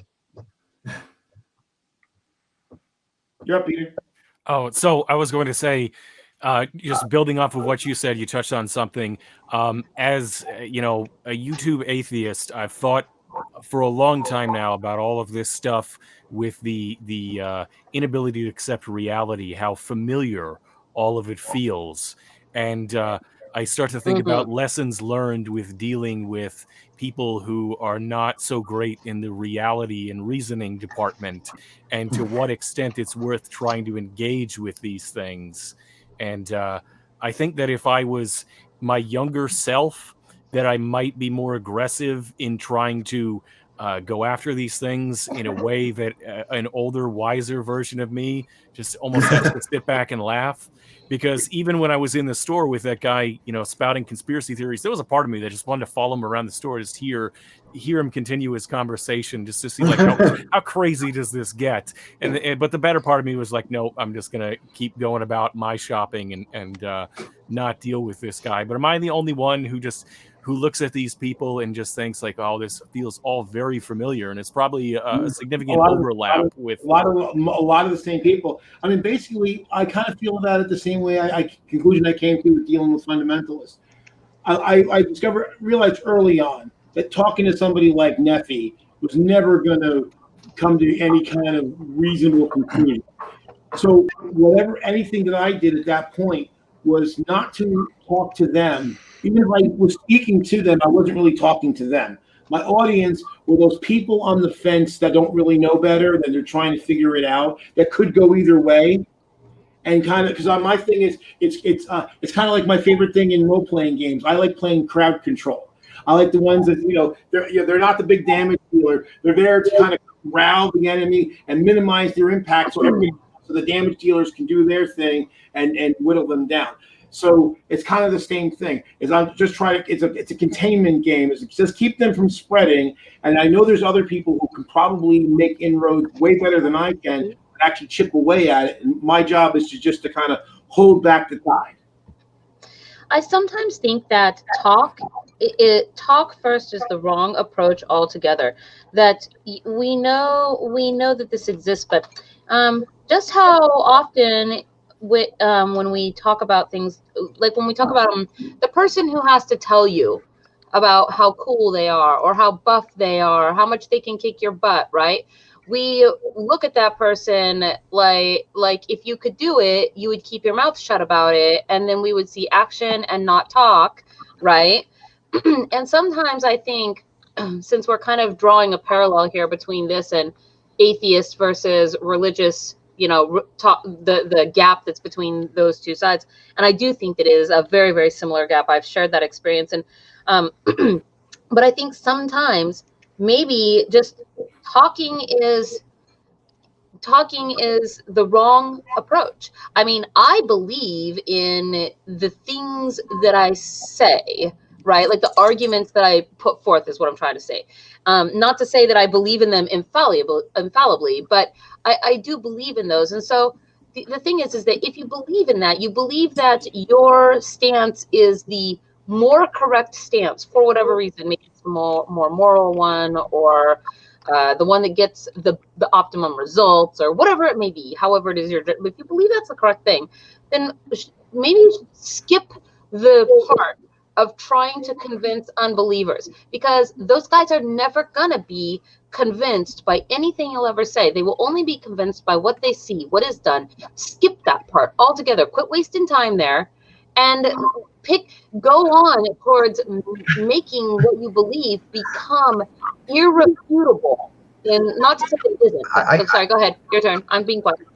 I'm sorry. I don't mean to cut. I don't mean to cut you off. I want to address Kevo. Kevo in the chat. Joe unfriends everybody a lot. I mean, if you haven't figured that out yet, man, I don't know what to tell you. I mean, he unfriends and blocks, and that's Joe. Yeah. Deal. I will say the point that Sister Danger was just making. I mean, I've said for years, both on and off YouTube. I mean, human beings of whatever culture, and probably at any time in history, tend to believe what they want to believe, regardless of evidence for it or against it. And I've had people say to me, "Oh no, I was a Christian for years, and I didn't want to become an atheist. But then I started to read the Bible, and I realized it was bullshit and blah blah blah." Well, yeah, you cared more about the truth, so you wanted to believe true things.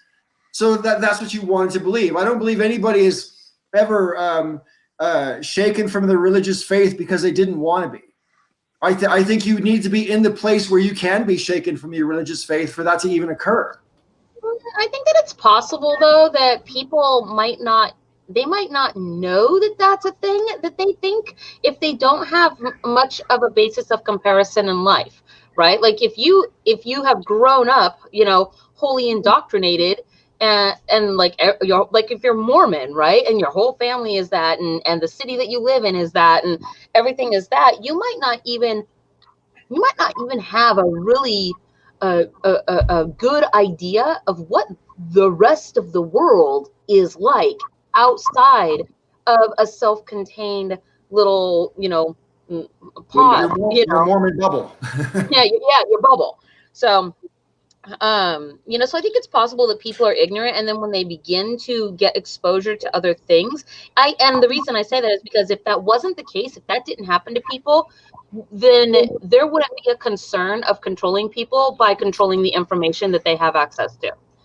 Well, and to Amy's point, I did not identify myself as atheist until long after I probably was. Yet I'm in that boat too. I came to YouTube, and I guess I considered myself nominally a believer. I just didn't practice, or really, I kind of argued against people, and I constantly challenged religious belief all the time. And what ended up happening was actually watching. I don't even know how I got found it. I did a search, and I ended up finding Richard Coughlin's "Atheism Is" video, and then I just kind of like binged watched a ton of atheist videos. And I ended up finding the Atheist Experience.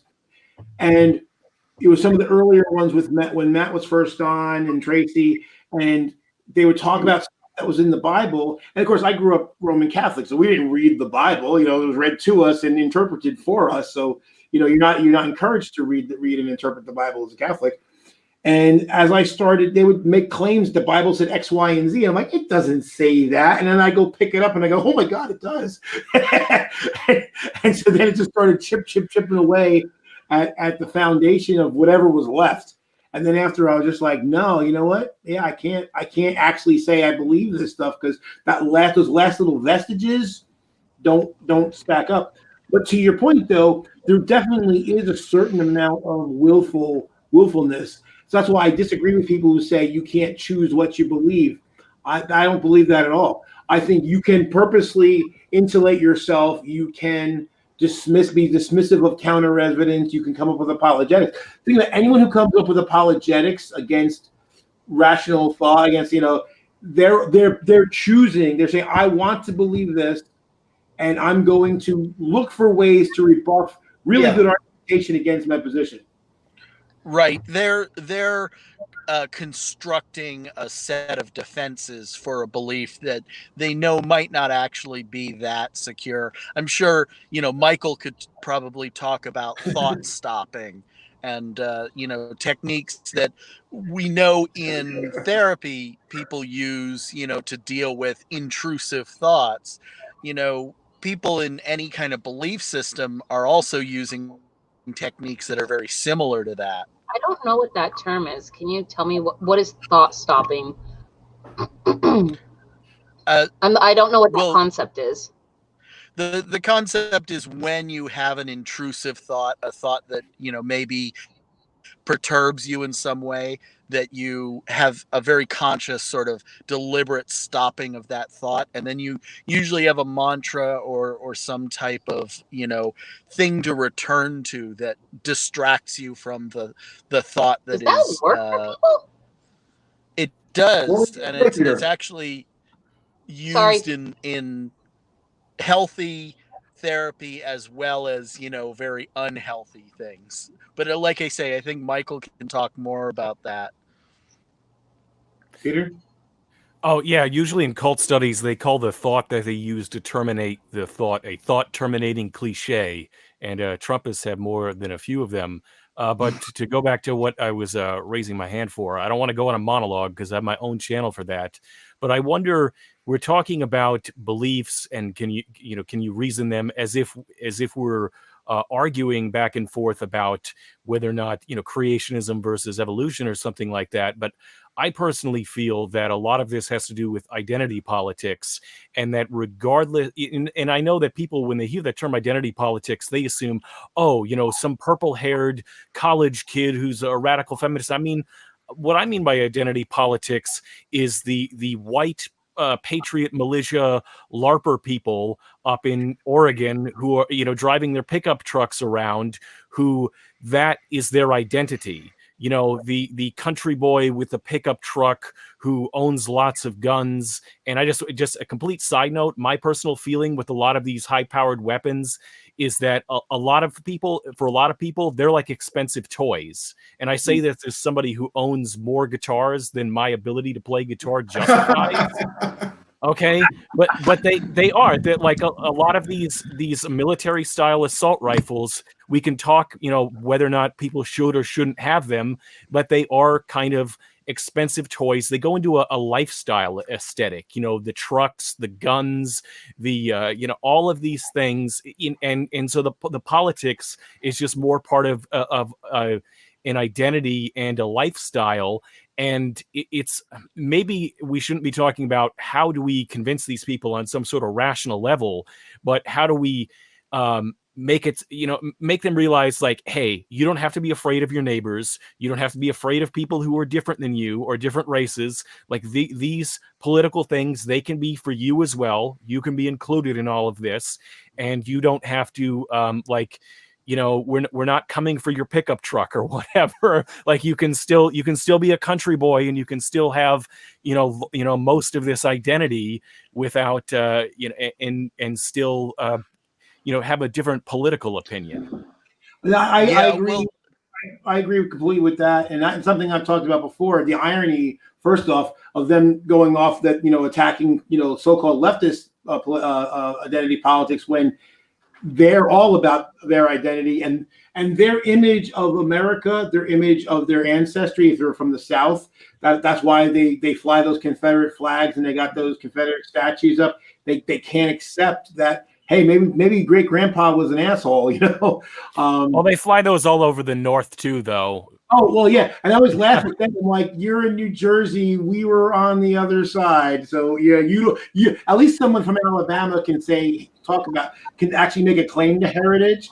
If you're, I tell you what, though, Joe, I tell you right before the Civil War, troops had to be sent to Sussex County, New Jersey, to free slaves. Sussex County was one of the last places in the North to let go of slavery. And of course, that's where I live. And there's Confederate flags here every fucking where. And all on their pickup trucks flying right next to their Trump flags. Everybody here thinks they're in Alabama. But the thing about it, though, is what Peter said is that a lot of them do act like the stuff we're asking for is somehow taking something away from them. Like they have a very zero-sum game kind of view of life. And well, even look at J.K. Rowling. She's, I wish I could remember the exact quote, but she, obviously she's been notorious for her anti-trans or transphobic stuff, which she tries to tell isn't, and it's like clearly is. But she made a statement about a month and a half ago that was effectively saying that if we accepted transgender people as they identify themselves, that meant that cisgender people wouldn't have the identity that they had. And it's like, well, no, me accepting a trans woman as a woman and a trans man as a man doesn't make me less of the man I identify as. But they seem to think that it does, and that's a big part of it. They seem to think that the only way that somebody else gets something is that it's taken from them personally. Well, that's actually literally almost what I was thinking too. I was thinking, go to them, something actually is being taken away from them, but it is not a thing that can be put into words that are anything less than actually bigoted, right? You cannot say that. You can't openly admit that when you say that, oh well, you don't like it because of like something like you said.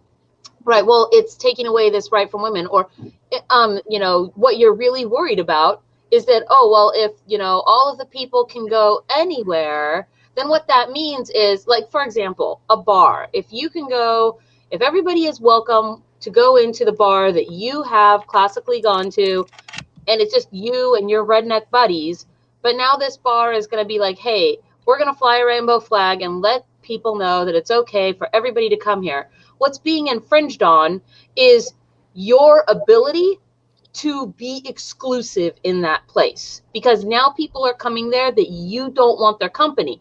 But you can't say that out loud without everyone in the world going, you are a bigot fuck, right? Because that's what that is. I don't know if being part of the LGBT community,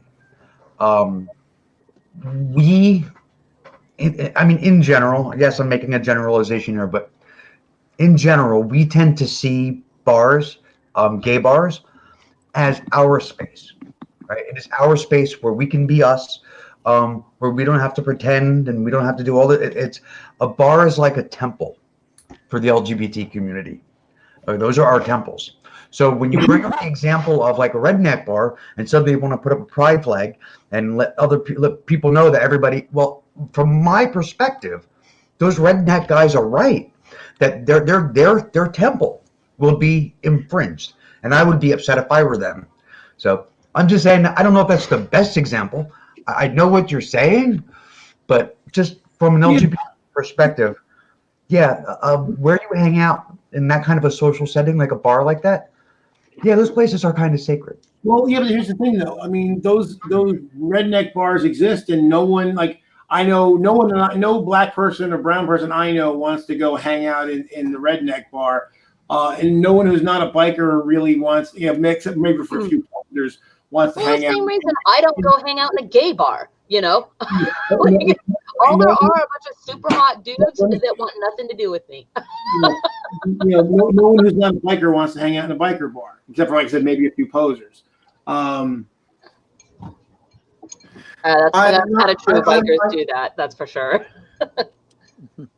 I don't always like to do this, but I'm going to put this one on real quick. Wait, what? What insanity is that? What kind of a claim is it to say that, like, the rest of America, there's no bigotry at all over there? All the bigotry is just projected onto them from everybody. What? That's a crazy claim. Since Brock is here, do you mind if I tell a joke? Yeah, tell it. Okay, so Brock and Tommy go to a bar in New York without wearing masks, and they both die of COVID. They go up to the pearly gates, and before they walk in, Brock turns to God and says, "Hey, God, I just got to know, who actually won that election?" God tells Brock, it was actually Joe Biden, 306 electoral points and 75 million votes. But Brock turns to Tommy, and he says to Tommy, "I think this conspiracy goes higher than we ever thought it did." I was waiting for actually Mitt Romney. Mitt Romney won the election because we all know that the Mormons had the right religion in the end, right? Everybody saw that South Park episode. Which religion is the right one? It's the Mormons. So I mean, I wanted to address something that what Peter had said earlier in the conversation about the fear and about whether or not people feel like they should feel like they have to be afraid. And, you know, as I've kind of postulated in previous streams, I don't think we're seeing people who, from our perspective, believe something that is making them afraid. And I don't think that's the way it is. The fear is pre-existing. They have the fear already. And what they're looking for is a narrative that explains the fear. They want to know why they're afraid. And so they do a lot of work to kind of convince themselves of what would have to be true in order for their fear to be legitimate. Just going off of what you're saying, one thing that I personally, and probably a lot of you were asked all the time, was, well, if you don't believe in God, then where do you find meaning? You know, what's the meaning of life? Where'd you get meaning from? And what you're talking about, them finding a narrative through a lot of these things like far right extremist views, white supremacy. I mean, it's sort of meaningless to ask where are they finding meaning, because there's clearly a lot of people who are finding meaning within these right-wing identities, within these far-right radical identities. They've created, I mean, they've attached themselves to a narrative that explains the world. It explains why it explains their fear, as you said. It explains their anxieties, their sense of dislocation, and just having meaning in and of itself isn't really worth much, because people can find meaning in terrible, things that lead them to do terrible things.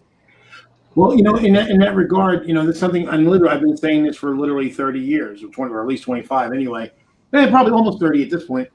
That, I remember back, at the end of George W. Bush's term, beginning of Bill Clinton's term, and that was the first time I think America was starting to see, these far right militia groups were getting on the news, and they were doing things, and you had like the Freemen in Montana, so that would have been about 93, 94 time frame. And it occurred to me even back then that what would someone rather believe? That your economic future is dim because you don't have a lot of opportunities, particularly because you're voting for the people that are actually helping to keep you down, and basically you're not going to have a good retirement. Everyone around you is poor; they're in bad health, and so is it better to believe that basically you're screwed, or that you're screwed not because you're ineffectual and don't have any opportunities, or is it because it was stolen from you by somebody, the leftist, the feminist, the black guy, the brown guy, the atheist, the anti-gun person. And because if you listen to when these guys talk, it's a lot of their narrative. And the sad part is, as I've said many times, it's not that they don't have legitimate grievances. They just don't actually know the actual cause of their grievances. So that's, I kind of do take. But there's a disconnect, yeah. Exactly, because they don't understand why things aren't going better for them because they've been fed, hey, if you work hard and you bust your ass and you play by the rules and you do all the right things, that you're going to succeed in America. And of course, we know that that's not necessarily true, particularly if if you're a blue collar American, your prospects aren't very good. So they feel like they played the rules, and so they can't accept that that they had any hand in way things went. So it must be some sort of conspiracy. And we know that while conspiracy mindedness can exist on both right and on the left, there's tons of studies that show we see it more on the left, other on the right, excuse me. It kind of attracts right, that kind of thought. So, and here's the thing that bothers me, doesn't really bother me, but I think it's kind of funny with Brock. Even when we're talking about how his side has legitimate grievances, all he can do is basically insult us and basically talk nonsense. Right. We'll show Chuck right. He doesn't, Yeah, he doesn't exactly. at all want to engage in a meaningful conversation. He doesn't want matter. to contribute in any positive way because he'd at least say, "Oh yeah, that's right." He doesn't even ever do that. So even if we throw him the bone, he still spits it back in our face. So it's like, yeah, Brock, you basically voted yourself out of the conversation. I often wonder what Brock's Right. life is like. It doesn't matter what we're talking about. It doesn't matter what we're saying. It doesn't matter if it's something that he would normally agree on. He just wants the chance to throw stones from the safety of the chat. I'm just totally trying to imagine what his wife is like and what it would be like to live. Did you say life or wife? Wife. He has a wife and 2 kids, right? Yeah. Yeah. She's a teacher. I want to really quickly interject. So his latest comment says, this entire panel is comprised of godless people who have made a stand-in God out of this state.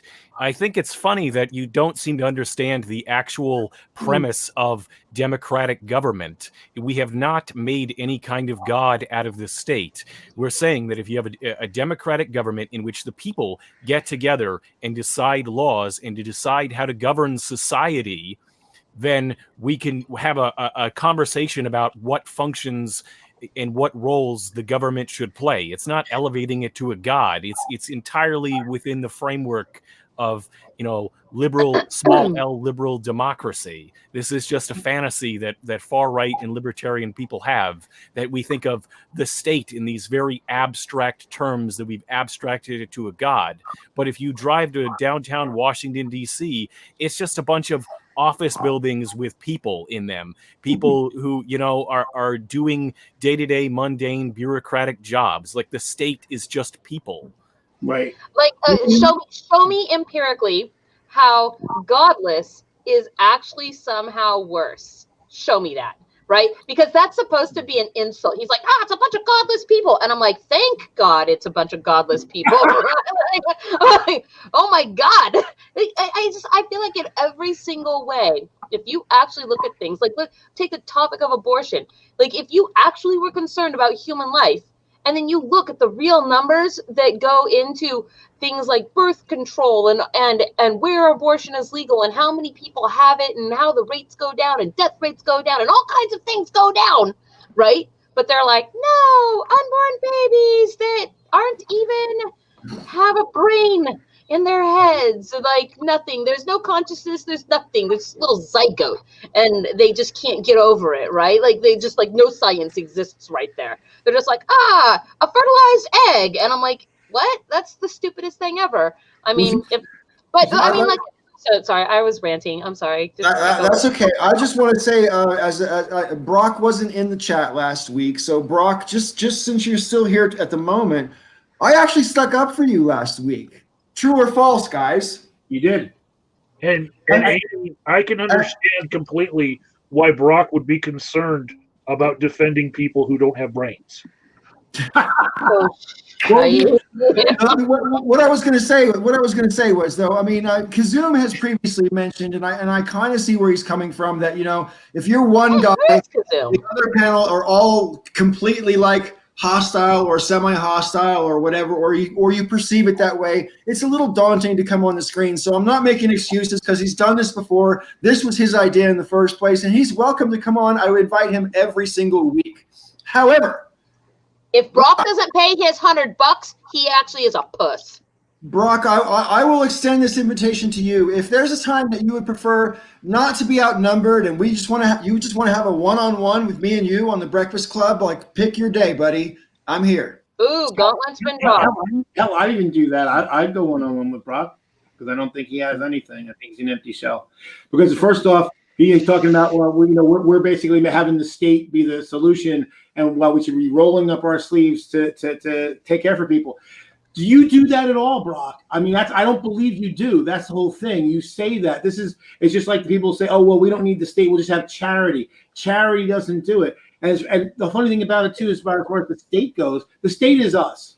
So you're basically arguing against the people taking care of a social problem, which is a problem of the society and the people. So the society taking care of societal problems, that's Okay. Again, I'm sorry I have to do this. I really wish you didn't put me in this position, Joe, but I have to stick up for Brock for a second. Because I don't even know Brock very well as a person, right? But I know that he grew up in a household where they fostered lots and lots of kids. Yeah. They fostered, I don't know, like 7 or 8 kids. I can't remember how many kids Brock grew up with in a household. So Brock has at least been raised with an idea that, compassion is a good thing. I don't know if he feels that way himself, but I know he was raised that way.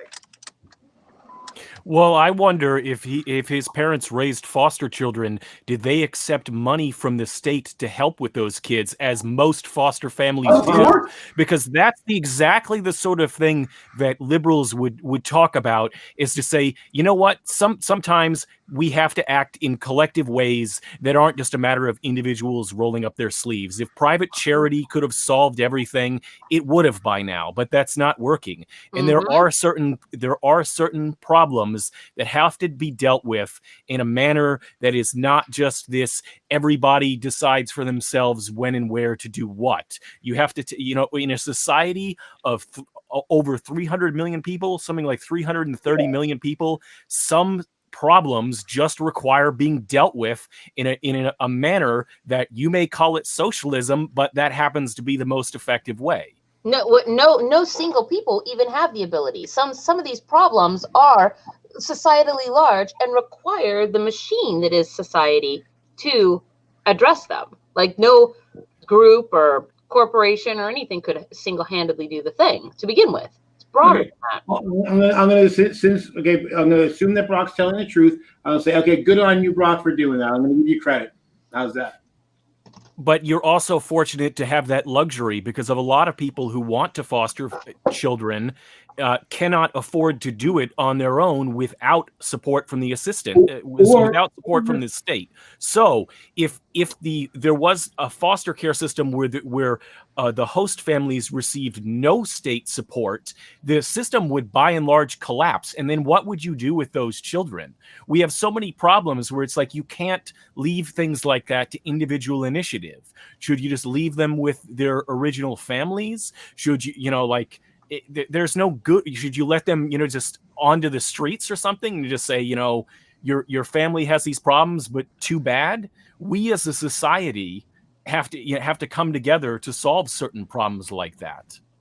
Well, exactly. I mean, the other thing too, how many people would do that, but they're like LGBTQ and get blocked because people like Brock vote to prevent them from being able to. Just saw a news article today about how LGBTQ foster children are far more likely to end up in group homes for exactly the sort of thing that you're talking about. Right. So that's the thing. So basically, he votes against things that would actually enable more people to, quote unquote, roll up their sleeves. Because godlessness, oh my God, because having sex with somebody, because they want to be a creeper in your bedroom, and they're like, you're having sex with people that I don't approve of. Therefore, you're godless and you should not be raising children. But we're not going to raise them ourselves either. So it's somebody else's problem. All because I wanted to be a peeper in your bedroom. Creep. Well, Brock, you believe in a religion, and certainly Christianity is transparently corrupt. So back at you, pal. Here's the thing: is that I swear, anytime somebody is like, "Oh, religion," because if not God, people would just be like crazy murdering freaks. That is projection right there. You are the scary person for saying that, because what that means is the only thing preventing you from behaving like that is that you are afraid of your immortal soul and God. People who don't believe in God, they're atheists, and they're still not out there committing murder and doing the things. Those people are not doing the things because guess what? They don't want to do the things. Like I think Right. Celeste said it best. Like, guess how many people? Yeah, like I could be out there raping. I am currently, murdering the number of people that I want to murder, which is zero. Here's the other thing too, though. The thing that Brock's doing been doing this evening, I think it's hilarious, and I've seen religious people do this to atheists in general. But whenever they try to equate whatever we're into to religion and faith and use it as a pejorative, the massive irony of that, is like, so you're basically saying that faith and religion is a bad thing. Yeah, okay, that's true. I agree. So why do you have one? It's hilarious. It's like, well, it's such, it would be kind of, I can't even think of a good analogy to it, but you're literally saying that, well, we're bad because we've replaced one faith with another, but then the problem will still be faith. And, so that just makes no sense. You're basically, you're torpedoing your own position. It's people that have that kind of you are the people that in the zombie apocalypse, that if all of our rednecks got their way and suddenly there was a collapse of society, you are the people that I'm terrified of, because if it wasn't for the thin blue line that is the threat of law and punishment under the law, and you and your own personally instilled fear of your immortal soul via hell, I guess, that you would do those things. Otherwise, why are you afraid? Why are you afraid of that? Right? Well, and to your point, there's some that can't wait. That there's the one that is so true. These preppers, they're not preparing for the possibility of society collapse or predicting that it will. They're hoping for it. Because they want to be yeehaw. They want to be able to go out and do whatever they want without repercussion in an anarchist style. And that is, under any other circumstances, saying, I want to do a bunch of things that are harmful to others and that are blatantly not breaking the law like I jaywalked, right? But breaking the law like I was destroying other people's property. I was harming other individuals via physical violence because they want to see that war, right? And I find that a terrifying mindset, but sadly too ubiquitous. It's just, I don't know. Well, because as I said, they realize on one level that they're kind of near, they're not on the very bottom of society, but they're near the bottom of society, and they figuring in this dog eat dog social Darwinist kind of world that they're envisioning post society, that because they're physically strong and they've got all the weaponry, that they'll be on top. And that's really what comes. Yes, they're suddenly going to turn into Daryl from freaking Walking Dead. That's who they imagine that they're going to be. Right. They're all of their hunting skills and whatevers are going to make them super, super crazy valuable, and then they will be the Brock, you never make any arguments at all. You don't get to say that we're arguing against a straw man when you never make arguments. I can't straw man you when you make no arguments and you just hurl insults. That is true. I mean, don't get me wrong. Like I'm pretty sure that like some of the things that I am in fact arguing are extrapolations based on stuff that Brock said, but they are extrapolations. Like, right. I mean, because, well, he's not saying anything else. So I'm just going to run with the ball and let's follow that down a rabbit hole and see where its conclusion leads us, right? I mean, I already know though that if he would come on, there are things that he would say that we would all agree with, though, and that's one of the problems with him not coming on, because he sits out there in the chat and he throws stones, and there's no real discussion. He's just throwing stones. But he'll talk about, and he does almost every time he does come on air, he talks about like government corruption, and we all agree that's a problem, and we all agree that that is pretty rampant. And then like he'll go further and say, well, then how can you trust such a system that is so inherently fucked up and so inherently corrupt, and you're trusting it to run your lives? And he's got a point there. And these are things that are worth discussing. But he doesn't. He just sits out there and he throws stones. He renders himself irrelevant because he refuses to make an argument. Yep. I wonder why.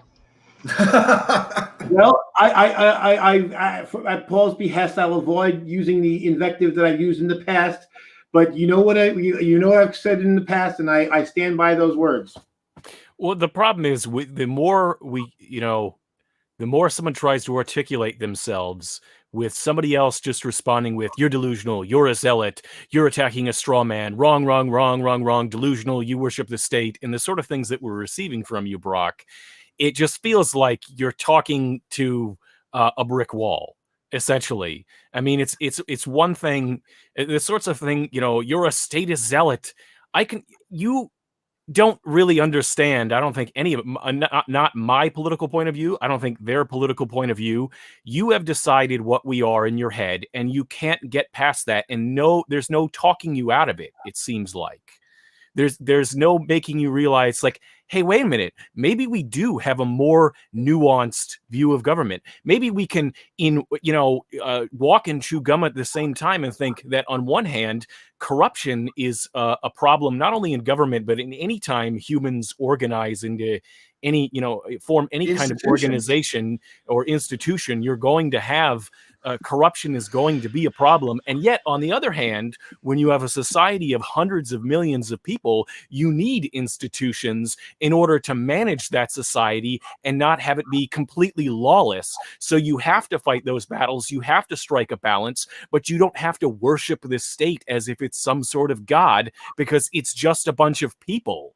Like, I don't understand, like, how we can be up here and saying that, like, look, this state is a bunch of people. There are things we don't like about it. There are things that we realize it needs to do to make society function. And, your response hearing that, like, you somehow translate that in your brain as your zealous statists who worship the state. Right. Come on, you're not listening to us. You're not absorbing our point of view. Well, that's the thing, and he's sitting there saying I'm trying to silence critics. I keep calling you a punk for not coming onto the stream. So how's that silencing you? You have every opportunity. You do this to yourself. You self-censor by only hurling invective and never any actual cogent arguments. When you actually came in the call, you had made some cogent arguments, as Rob said, and we talked about that. We actually had a very good, decent conversation. And if you wanted to come back and do that, I'd be more than happy to have a civil conversation with you. But you don't do that. You'd rather stay out there and play the victim and just throw while you're throwing insults, which is irony on top of irony. I don't know why. I have my suspicions, but I'll keep that to myself. Hey, can I just put a thing out there that has nothing to do with Brock, because I'm tired of talking about him? Have we talked? Maybe I missed it because I was late or something, but I've been seeing this thing go around on Twitter about something called the Great Reset. Do you guys know what I'm talking about? I heard about this the other day, but I haven't had a chance to really look into it. I've only scratched its little surface, but it's got to do with resetting the global economy. If I am not misunderstanding it, and it's and I'm not sure how much of a conspiracy theory it is, but I guess that the idea is that because of the COVID things, that this is going to serve as a springboard for an idea that's called the Great Reset, wherein, if I'm understanding correctly, the global economy will be reset in order to do things like set the stage for having a global currency and one like unified economic system that is, it's the whole unified, the thing that everybody thinks Democrats are like a one world order. Sister Danger, just real quick. I mean, it's based on like one comment that was made where somebody was talking about how, because the entire world is sort of on pause, we have this opportunity to kind of like take a breath, reevaluate a bunch of things that we do and see if we could do them different and better. And the right wing then took that as evidence that there was some great conspiracy of globalists to like destroy everything and, reset everything and bring forth the globalist sort of agenda. And, it's the typical thing where, one small tweet gets then there was a book, used there's as a book evidence for some giant thing. So the biggest proponent of it was Prince Charles. Paul, can you tell us how far we should trust Prince Charles and what he said? As much as you can trust any man that you've never met. Well, the thing does Prince Charles not talk to his roses? Well, the thing I think is really curious about the right wing obsession with the globalists and being anti-globalist is the people they vote for are globalists. I mean, Mitch McConnell's a globalist, so is Lindsey Graham. So the Republicans have always been way more globalist. Now the Democrats have become more globalist over time. I remember back when Jimmy Carter was president, the Democrats tended to be more protectionist, but what's hilarious that basically they vote for people who are the most insanely globalist. They're perfectly fine with jobs getting outsourced, going to India so Corporation X can save 9 cents on a phone call. Everybody likes their cheap stuff on Amazon. So, I mean, it's kind of hilarious that there's this huge disconnect that they, and for that matter, again, in fact, I actually criticized leftists for being more anti-global because my attitude is, well, global problems are going to require global solutions, in the same as societal problems require societal solutions. Don't like those immigrants, but I sure do like avocados at 99 cents a piece or less. Well, that's the thing, and I've mentioned before, I go into some of these companies. I was in one place on Tuesday that I would bet that a large number of the people working there, because it's a low margin industry, they're actually making hand sanitizer. And I would bet you probably if at least a third of the people working there do not have legal documentation to prove they're legal to work here in the country. But again, they come in vans that are, they work for an agency, and the van shows up and drops them off. Of course, we know all jobs work like that, right? And if the people actually didn't that happen in Portland recently there, Jack? Yeah, vans pulled up, if the right wing actually wanted to stop illegal workers, they would raid these companies and fine them, shut them down, and charge the owners and with sanctions. But they don't ever do that because that's anti-business. So they talk out of both sides of their mouth. It's a good red meat issue for the base to vote for, but they're never ever going to actually stop the practice because they like it, because they like exploiting people. Yeah, of course. Well, and for years, abortion was that too. The right wing has continually talked about abortion as this thing that they're going to, stop. But there has since the Tea Party, of course. The Tea Party did change things, and that's largely because the Tea Party are people who weren't necessarily, they weren't GOP operatives. They were normal people who had been lied to for decades about what the GOP was going to do about birth control and about, reproductive health. And so, since the Tea Party, there has been more work, from the right wing against abortion. But for decades, abortion was just a way to keep right wingers voting. And it's a wedge issue. It's exactly the same. Yeah. I want to bring up a comment real quick. I'm sorry, I'm just going to a little bit. I want to bring up a comment from our friend Deep Ashtray here, who said this, right? And that comment reminded me of something I actually meant to talk to you all last week about, because you know how Trump's like wants to hold rallies and charge for them and everything because he's trying to raise money for his defense campaign and all this kind of shit, right? Well, like Lindsey Graham pledged $500,000 to this, Trump, fighting for his, whatever. $500,000 from Lindsey Graham. I looked it up on the internet. Lindsey Graham's net worth is estimated to be about $3 million. So you're telling me he wants me to believe that he's going to spend burn 16% of his wealth, and get this for sure. If you're worth $3 million, that's not liquid. Most of that's probably your house, know? Right. Well, it's about $299,999 too many. So like, where the fuck did Lindsey Graham just pull $500,000 out of his pocket to literally light on fire for Trump? How come this doesn't? These people like Quinn Tucker, who was in here earlier, thinking, all this fraud and corruption will be exposed. I mean, okay, what about? I mean, I don't know. Like I say, I find it suspicious when someone has $500,000 in liquid cash to just come up with all of the sudden. And I would like to know, you can't move that kind of money without there being an electronic trail. Right. Get anything over like $5,000, all gets reported. So, which is funny. Like a number of years back, somebody, former employee was trying to scare me, and he basically said that, he was gonna, he was gonna basically allege wacky shenanigans with the math. And I'm like, every single check my company gets comes from another company, and it all gets reported because most of the numbers are, above the reporting threshold. So it's like, yeah, have at it, dude. You can audit me all they want because, it's already traced. They already have everything under trace. So it's like, okay, sorry to barge in here, but I got to get going. I got to get up early in the morning. But thanks for having me on, and get in touch if you'd like me to have me back on again. This was fun.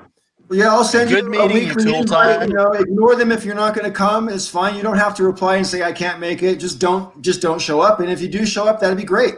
And also, can you put a link if you have a YouTube channel? Can we have that link somewhere in the chat or something? I don't have the window open for the chat. I'd have to. But that's somebody okay. can post the link. I'll send it to her. All right. Have a good night. All right. Peace. I know. I like all this time. His handle "Tool Time" has been stuck in my head as a lyric to a song, and it's that song, "You and Me, Baby, Ain't Nothing But Mammals, so let's do it like they." Because don't they say in that song with "Will Tool Time like love it" or something like that? Am I wrong? Isn't that? I'm pretty sure that's. Sorry. Anyway, I don't recognize that lyric. Oh, I don't know if Brock's still in the chat or not. He just hasn't posted. He's gone. But totally off topic. His last comment to me, because he said he's got 12 instances of me, trying to silence people, which it's kind of like Ann Coulter. You always know if Ann Coulter throws a number out, it's anally extracted. It's completely horseshit made up. So what I'm laughing about, because it would have to be one of two things: either completely fabricated, or he spends way too much time fixating on a guy who makes 2 videos a year. You know what I mean? It's like, dude, I don't. That's why I don't believe him, because I'm like, really? Even if it was true, it's like, I really don't think you scoured all of my work, and hell, half my videos aren't even up anymore. So I don't think you scoured everything and collected, and you got this collection of Joe. It's just funny. I am right, by the way. I just looked it up. I mean, my words are out of order a little, but I was right. That isn't. Okay. Well, Joe, I mean, it could very well be that he's, recording all of the videos that he's in all the video, so he can transcribe all of the words. Because you never know when he'll need them. Splice them together into a video that makes you say something that you didn't actually say, sort of like that Donald Trump concession speech video. Yeah. He said it's so funny. He spent years watching all of us, And I actually don't feel like I'm that important that he would watch me, even though I believe in his crazy and like how crazy he is.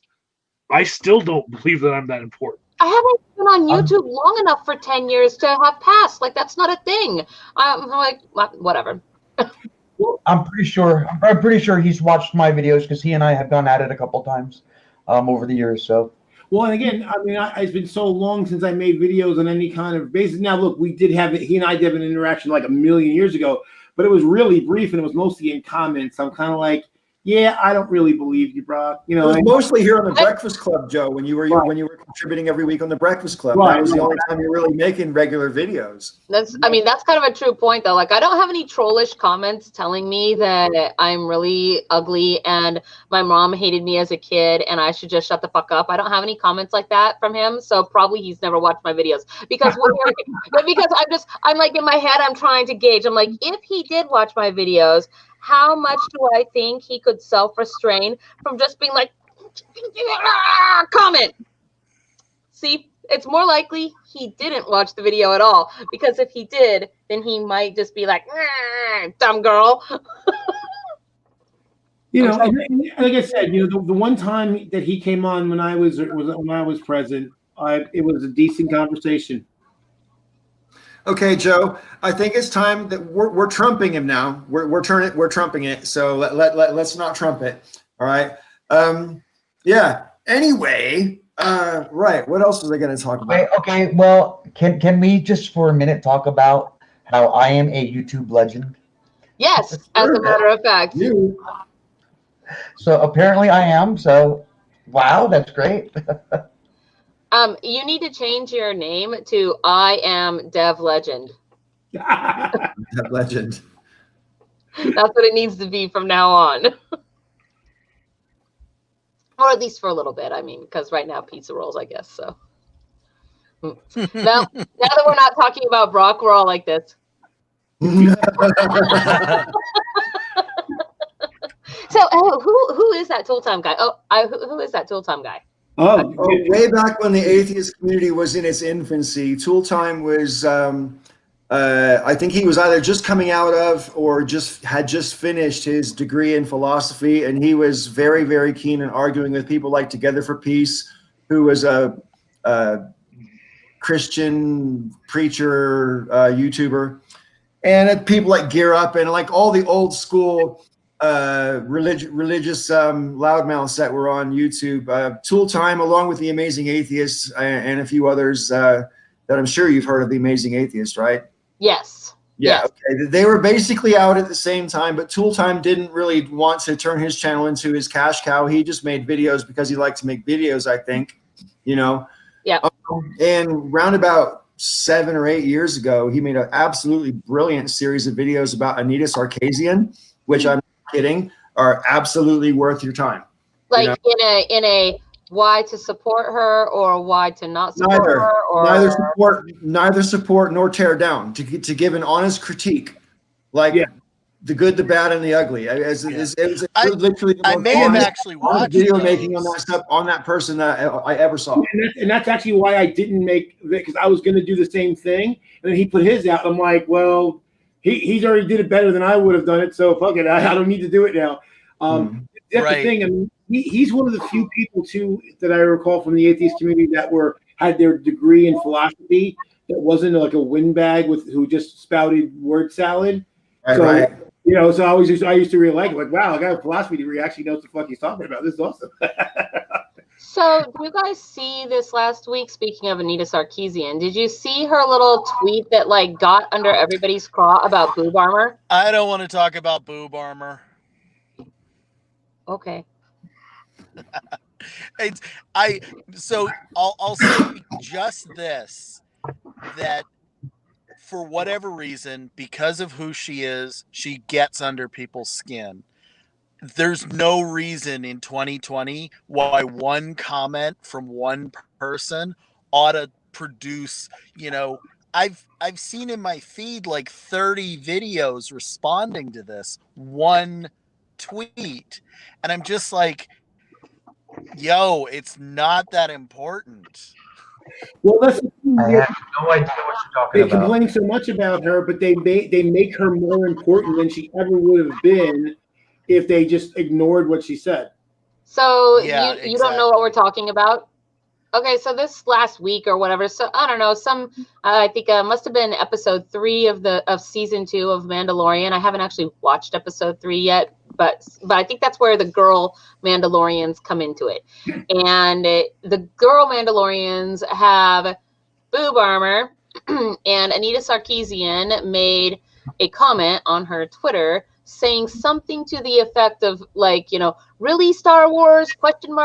Boob armor, right? Like, this is such a what do you call it when it's like such an objectifying thing that for them to have given these female Mandalorians like armor in which you could see the shape of breastages. And I was like, I don't know, I found her comment to be kind of silly, because I'm like, boob armor actually does exist and did exist. I happen to work in a field where I literally know people who fight with it and people who make it out of leather, out of metal, out of whatever it is that the fighter wants, right? So, I mean and it's not boob armor even. It's like, are you just mad because it's not just like the big barrel chest? Yeah, I mean, like, okay, so I'm not the only one, obviously, in the chat with boobs.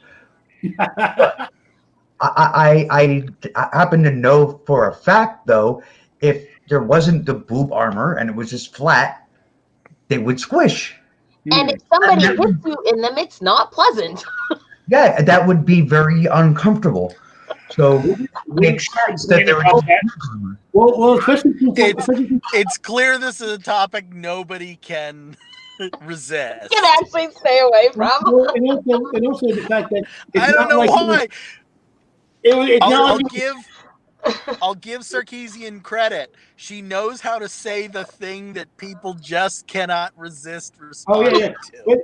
But the thing is, it's not as if in the episode it was like this form-fitting, sexy-looking boob.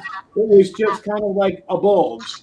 Yeah. Yeah, it really was. But there's like some boob armor that I want that I think is like super cool. But the Mandalorian boob armor was not like the boob armor I want. I thought that it was relatively subtle when I saw at least the pictures of it. I guess I just wrangled a little bit, because I thought I sometimes feel like the whole. Don't get me wrong, when you look at like the Boris Vallejo boob armor of like the 1970s in comic books, and Lady Death and Vampirella and like people like that, like you look at some of the goofy things that they wore, yes, absolutely not real, right?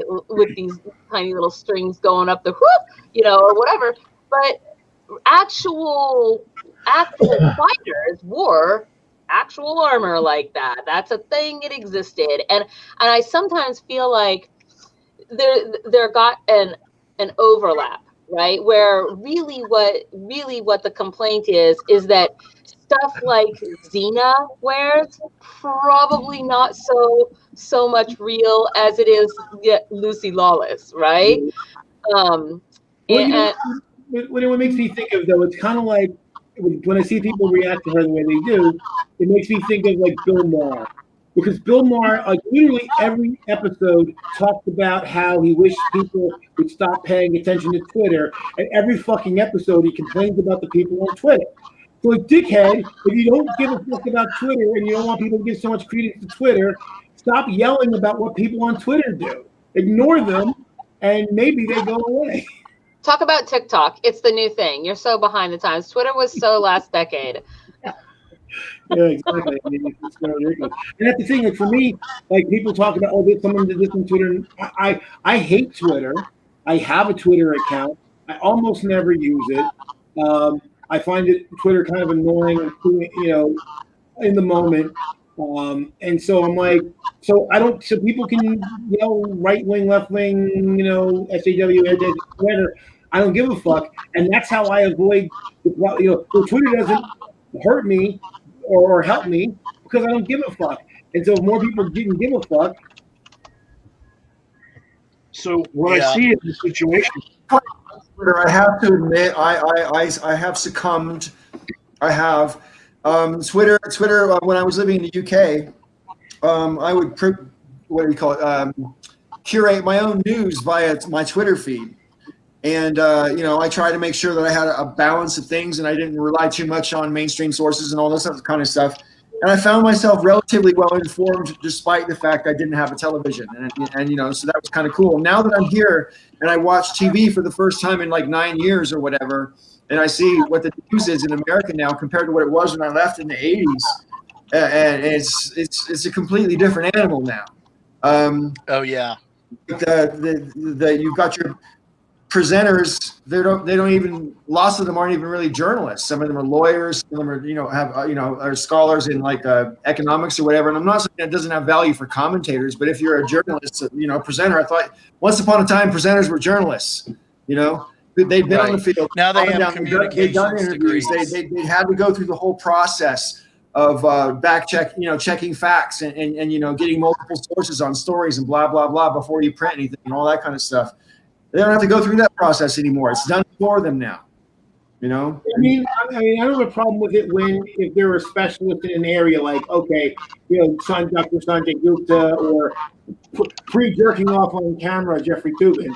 But there's so many people who are on there that are talking about things that they don't have any expertise, nor are they a journalist, and that's a big problem. Taking it back to the space boobs thing, the Mandalorian show was screwed either way, because if they have form-fitting boob armor, she's going to complain that it's showing too much of the female form. If they have boob squishy armor, she's going to complain that it's oppressive to the women Mandalorian. It's just sexualizing them. It's just sexualizing them, and it's taking away from the whatevers. It's space boob catch-22. Space boob catch-22. The thing that would get me about sexualization is like dressing somebody up in whatever is not sexualizing them. Sexualizing is something that happens in the observer's mind. And here's the thing, and this is why what pisses me off when and she's not the only one who says it, but because if you think about it, if you say dressing somebody up in a skimpy outfit is sexualizing them, that's the same attitude that rape apologists have. Yes, right. Like, she was wearing a short skirt. She wanted it. Right. So you could dress. You could be almost, have a strip, just pasties and a little thing, a thong. That's not sexualizing, because again, just because someone's dressed like that doesn't mean we should be thinking, I'm going to fuck them whether they want me to or not. Yeah. Right. Sexualization happens in the observer's mind. This was my whole argument and how I got in trouble with Steve Shives back when he was blocking everybody. You got in trouble with Steve Shives? Yeah, and he took a break from being a cat burglar to come on the show tonight. No, I don't have Wi-Fi anymore, so I'm stealing Wi-Fi. Nice. I'm cat burgling Wi-Fi. I've totally been there and done that. Yeah. No, this is a lean month. The thing is like, my history with Steve Shives, and I know that, Joe is friends with him, or I don't know what your situation is with him these days, but I was a huge fan of Shives's channel and stuff like that. But,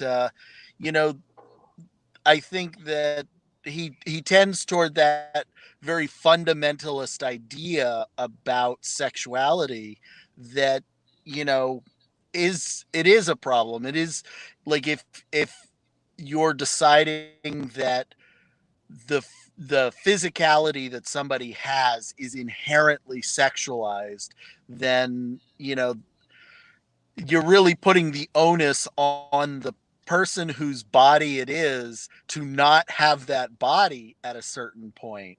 It's a weird kind of body shaming that I think is not as feminist as maybe he thinks it is. But I don't understand why we're supposed to be afraid of sexualizing, as long as it's not derisive. I think I think an adult who's mature should be able to tell the difference between, sexualizing someone as exalting it, like just say the statue of Venus as an example, versus pornography. I mean, I think there's a difference, and I think we all can pretty much recognize it most of the time. Next week, banana hammocks for all of you. You all look. Oh my god. Well, I just want to see you take. I just want to see you take this conversation about sexualizing to heart, right? If the body is sexualized, and there is nothing wrong with just getting on show and wearing a banana hammock. Well, the thing would you want to be? Would you want to be subjected to me in a banana hammock? I don't know if you would want that. Yeah, it's probably because you don't know me that well, but I will look at anybody in a banana hammock. I mean, that's just the fact of it. So, well, if I make it out to the West Coast, I'll pick one up. I want to see those little one-legged thong things that literally just cover the jungle package. But to Jack's point, I think Steve's kind of backed away from that, in more recent days. And I see Steve a lot. We're still good friends. I mean, he's a monthly live stream every week. You actually met him in person? Oh, that's yeah. Cool. Yeah, I met him 3 times. Maybe 4 times, but at least both region rallies, and also I was coming back from a gaming convention in Tennessee, and I was driving right past where he lived. He and his wife came out and met me at Waffle House, and we had breakfast, I suppose it was, or early lunch. But and then I think there's one other time we met in person. But yeah, I spent a lot of time with Steve. He's got my number. I get his number. We were good friends. Right. Yeah, and I mean, I want to clarify. I don't have the kind of hard feelings towards Steve Shives that a lot of people do, and I kind of understand. I understand the situation he found himself in. He decided to kind of take a particular stand that was a relatively extremist position, and he faced a lot of backlash, and that's hard to face, and so the blocking sort of, he kind of went down a road that ended up creating a caricature of him that, probably was an exaggeration. Well, the other thing too, I heard his atheism plus stuff was quite different than his earlier stuff. Well, the thing is that a big part of his was the blocking happened because basically he and his wife were getting threatening and nasty, messages constantly, and it got to the point it was self-preservation. And I remember at one point it's kind of tamped down now, but there was one point where I found literally 30 different people who were making weekly videos about why Steve Shives is the worst thing that ever happened. So it's kind of hard when you're brutally under siege. And that's the thing. Well, I mean, in fact, at Region Rally 2, Steve and I, we were busy all day. We finally got to hang out. We're trying to have a beer. And Live Life 8072, whatever the fuck his name numbers are, came over and accosted us and was attacking Steve and basically trying to blame Steve for everything that was wrong in the atheist community. And it's dude, I'm like, well, if and he's basically saying all your channels will fall by the wayside. I'm like, well, then if it does, then you don't have to worry about it. So leave us the fuck alone while we try to have a beer. Live Life's a fucking asshole. He's a used car salesman in New Jersey. Live Life is a fucking idiot now, and he always was. I mean, oh yeah. Well, and the funny thing was, he tried to appeal to me, and he said, "Well, we like each other." I'm like, "Where the fuck gave you that idea?" and he actually tried because was it John Dark Matter was there 25. He tried to suck Dark Matter into because he's basically glommed on to Dark Matter like a Remora, trying to bask in Dark Matter's fame. And right. John was not having it. He was just like, "Yeah, you do you. I'm going to go over here. I don't want your bullshit either." It was pretty funny. Yeah. I just want to say, you're mentioning. Oh, go ahead. Well, I just want to say, in sort of defense of Steve, I highly recommend to everybody. Everybody should see An Atheist Reads. That series is really incredible. You know, it's still to this day some of the best atheist work on YouTube, and you know, so I was sorry to see sort of the spiraling escalation that happened, you know, around him, and I do hope that at some point, you know, the internet forgets enough that things, you know, can kind of mellow out, and Steve isn't exactly the, you know, the caricature that he's been made into, you know. And I'm not totally defending Steve. I mean, I think he certainly helped create that situation, but you know, it was a self-feeding, or you know, two sides were feeding into each other to escalate the whole situation, to, you know, bring it to where it ended up being. Well, and actually, most of the videos he makes now are like science fiction stuff. He doesn't doesn't really make atheist videos much anymore. He stopped his other series. And actually, DeGastre, I don't think anything went to Steve's head. Steve's not an egotistical guy in the slightest. I just don't like to watch him talk. I mean, like literally I his mouth. I'm a huge fan of Steve Shives, actually, but I also like feel disagree with him on so many things. But Steve actually, apparently, everyone says it's out of character, but Steve lets me disagree with him in the comment sections of his videos. He never ever deletes my comments ever, and I always disagree with him. Yeah. Whereas I know Steve polices his comments, and that's one of the things that he gets criticism for. I will say about Steve Shives that regardless of whether I agree with him or not, generally speaking, I think he's coming from a good place, and none of us here have ever been dogpiled like Steve Shives has been dogpiled. Right. Yeah, that's what that kind of pressure is like. Exactly. Exactly. And there was a period of time in like 2014 to 2016 where like making videos against Steve Shives was sport for people like Armored Skeptic and Shoe on Head and you know, what's the other guy? Sargon of Akkad and a whole bunch of them. Well, Amazing Atheists as well.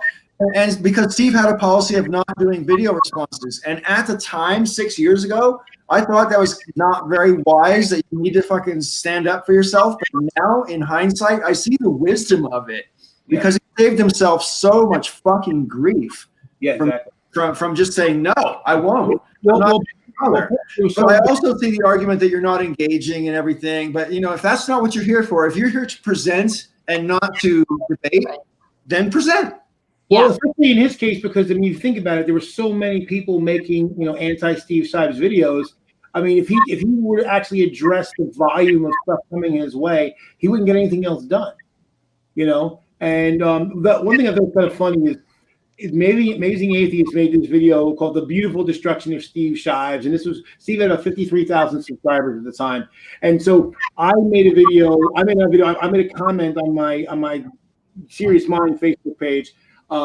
About, you know, how I thought this was ridiculous. Well, of course, it comes up in memories every year. So every year I go and update his subscriber total, and of course it keeps going up. And now he's around 80,000 subscribers. I'm like, so I always tag him like, you know, Steve, for a dead channel, you're growing awfully well, you know. Right. So I mean, you know, I think that that dog pile, they were just toxic people.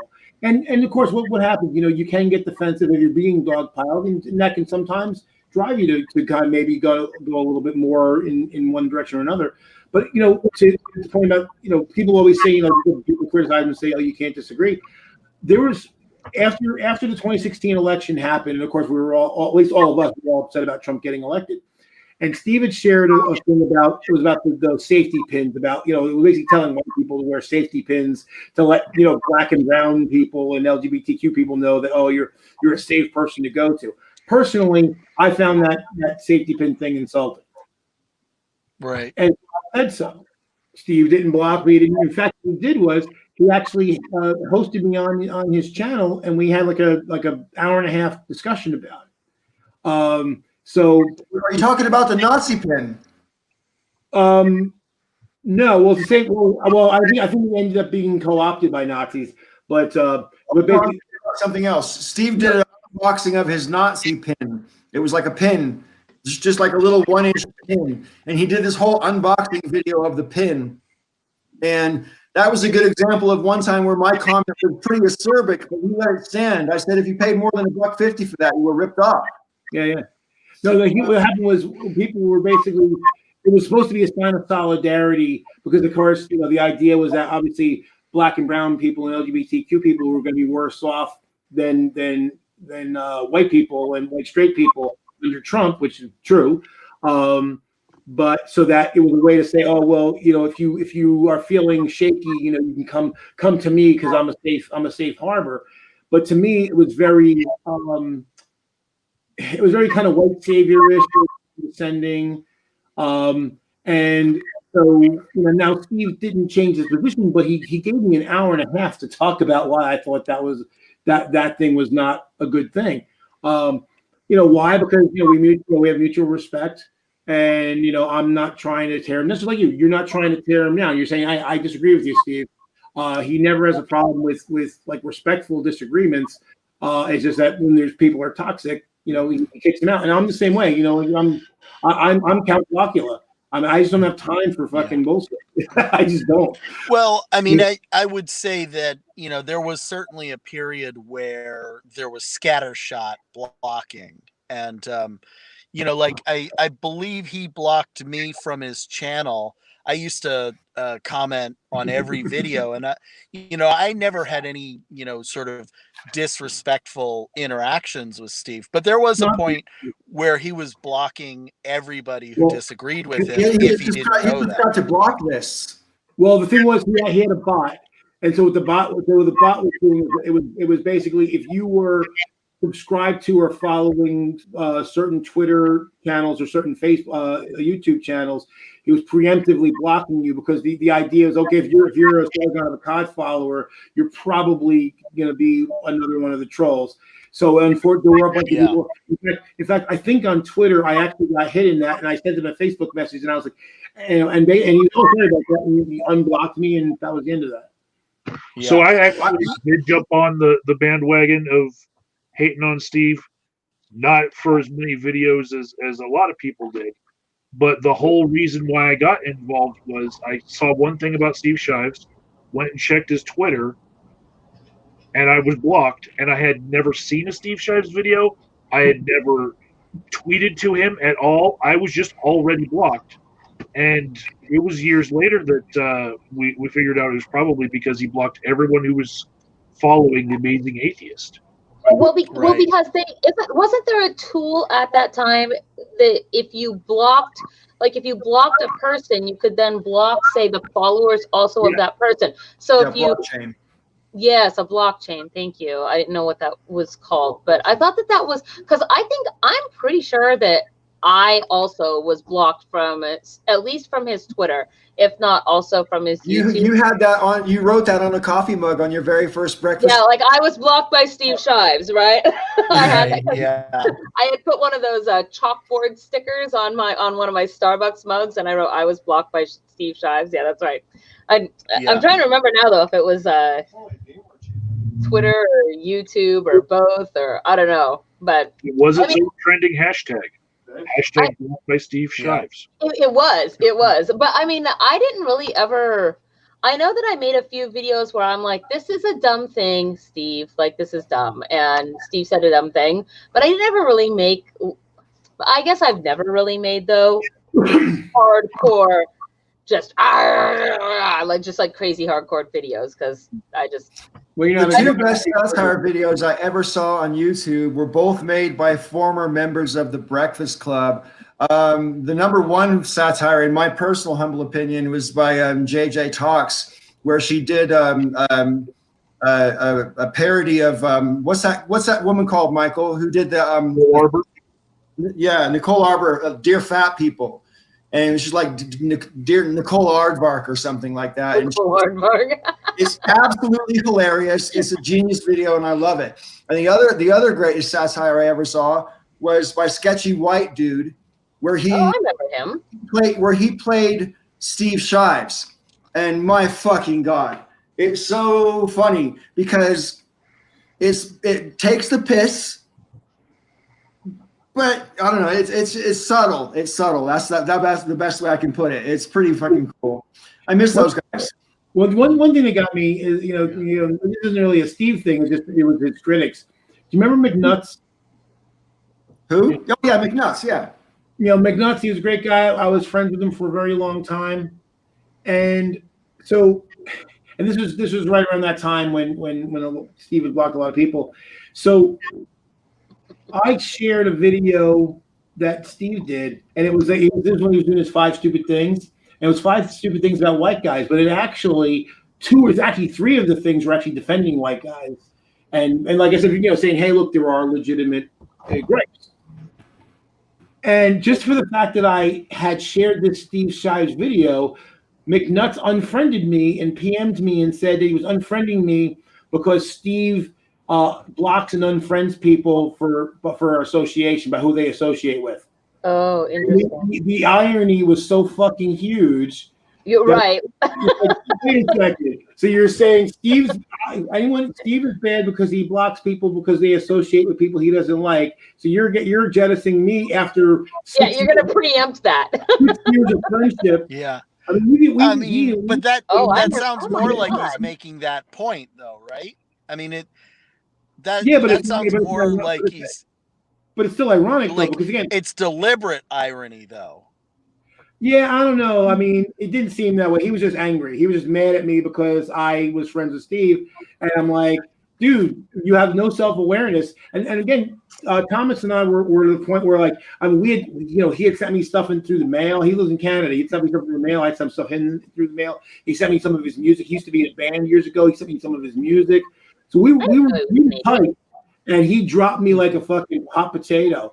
And so at first I was like, well, look, man, I have no animosity toward you, but, I'm unfortunate you made this decision.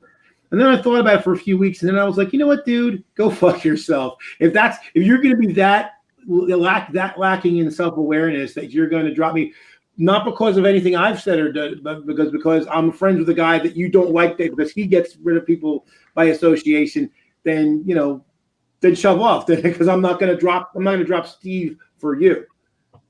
Right. Because I don't do that with any friend. I mean, anybody, it's my attitude. If a friend gives me an ultimatum and says it's me or them, that's just a way of saying, I don't want to be your friend anymore, Joe.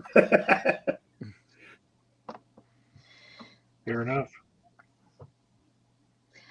For my part, I feel like there's kind of a misnomer that was going around during that 2014 through 2016 period, where some people felt like if you block people or if you cut off communication, then you're being kind of a punk and you're not, engaging. And I think that most people don't have the bandwidth to really deal with that many people, especially people coming at them.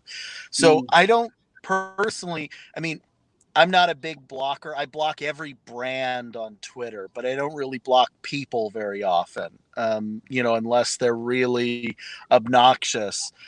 But I do understand why people block, because, we have the capacity to interact with, maybe 200 people in general. I forget what the specific number is, but if all you're getting is 500 negative comments coming in your direction, it's overwhelming, and it's meant to be overwhelming. I mean, the dogpiling is designed to make people feel terrible about themselves and leave social media, Right. And the irony is that I do think, for instance, cancel culture is a problem, because that is essentially, that thing. It's trying to create a dogpile situation where, somebody feels like they have to leave, social media or whatever.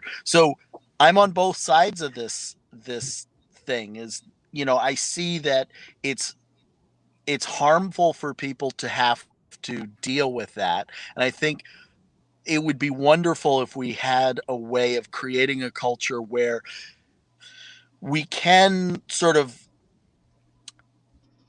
talk through these big problems in a way that allows people to come back into the social community. I think we've talked before on this channel or in these streams about rehabilitative justice, and how we can kind of, for whatever reason, all the incentives of online culture right now, or social media, are these very instant gratification. Everybody jumps in, dog piles, makes somebody feel like shit, sometimes forces people to feel like they need to look at suicide as an option or something like that. Like,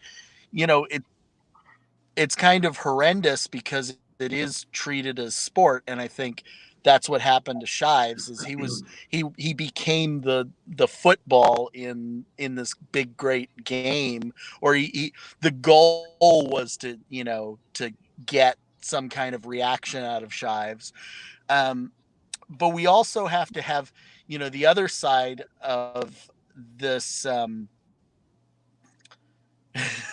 I guess what I'm trying to get at is, like, how do we move our culture past the instant gratification to a point where we can bring people back into sort of the public community in a way that So get rid of the internet. Go ahead. Here's the thing, though, and I was saying before. I mean, part of the problem is, why do we give social media so much credence? So again, there's literally, at this point, there's literally nothing that anybody could do on social media, be it YouTube, Facebook, Twitter, whatever, to me, that would like rock my world. Like, I would literally just block them and ignore them. And part of it, I guess, is being older.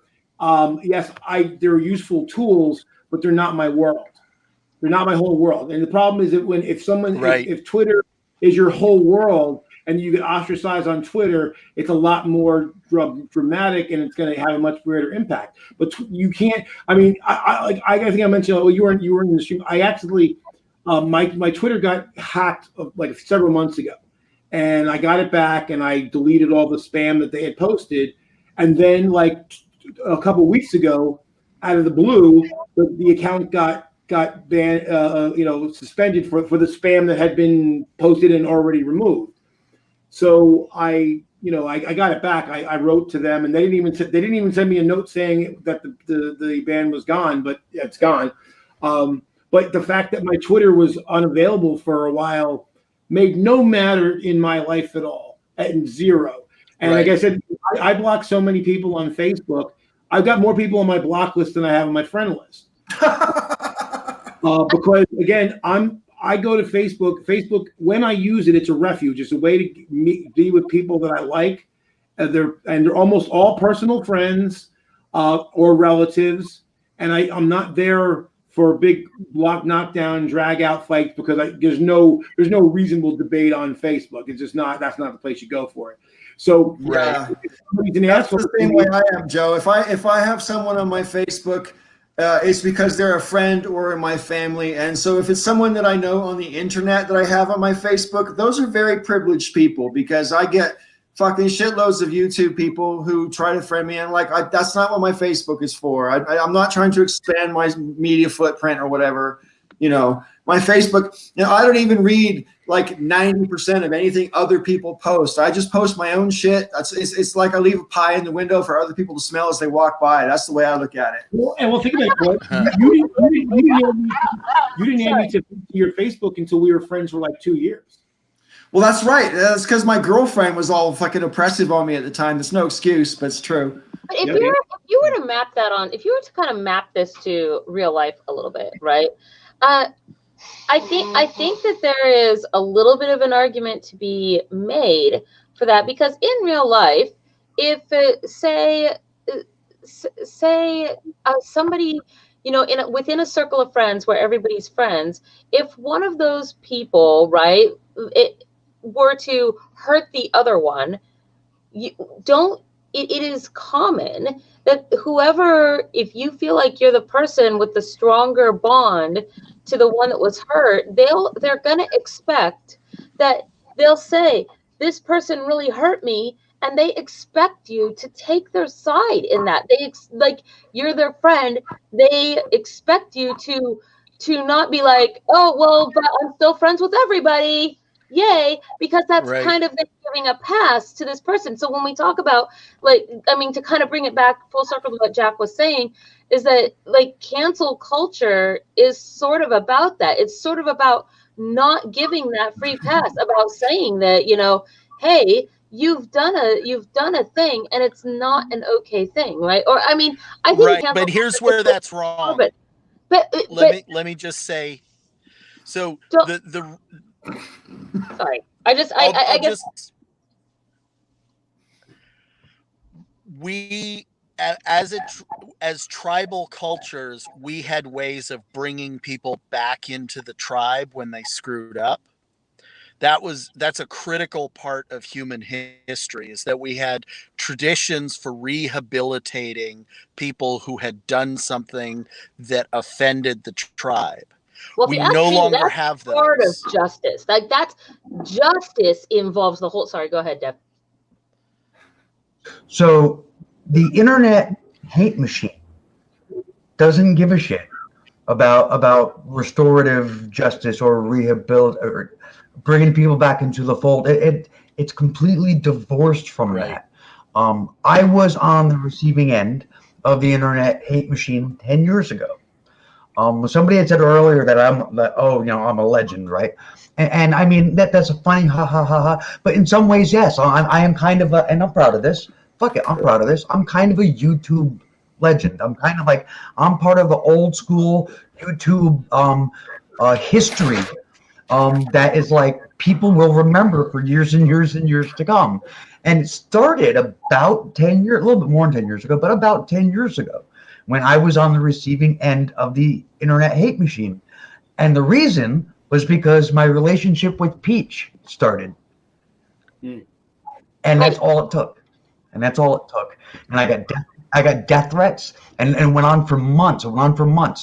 I mean, it was like some of the most horrible things, and it makes you feel absolutely terrible.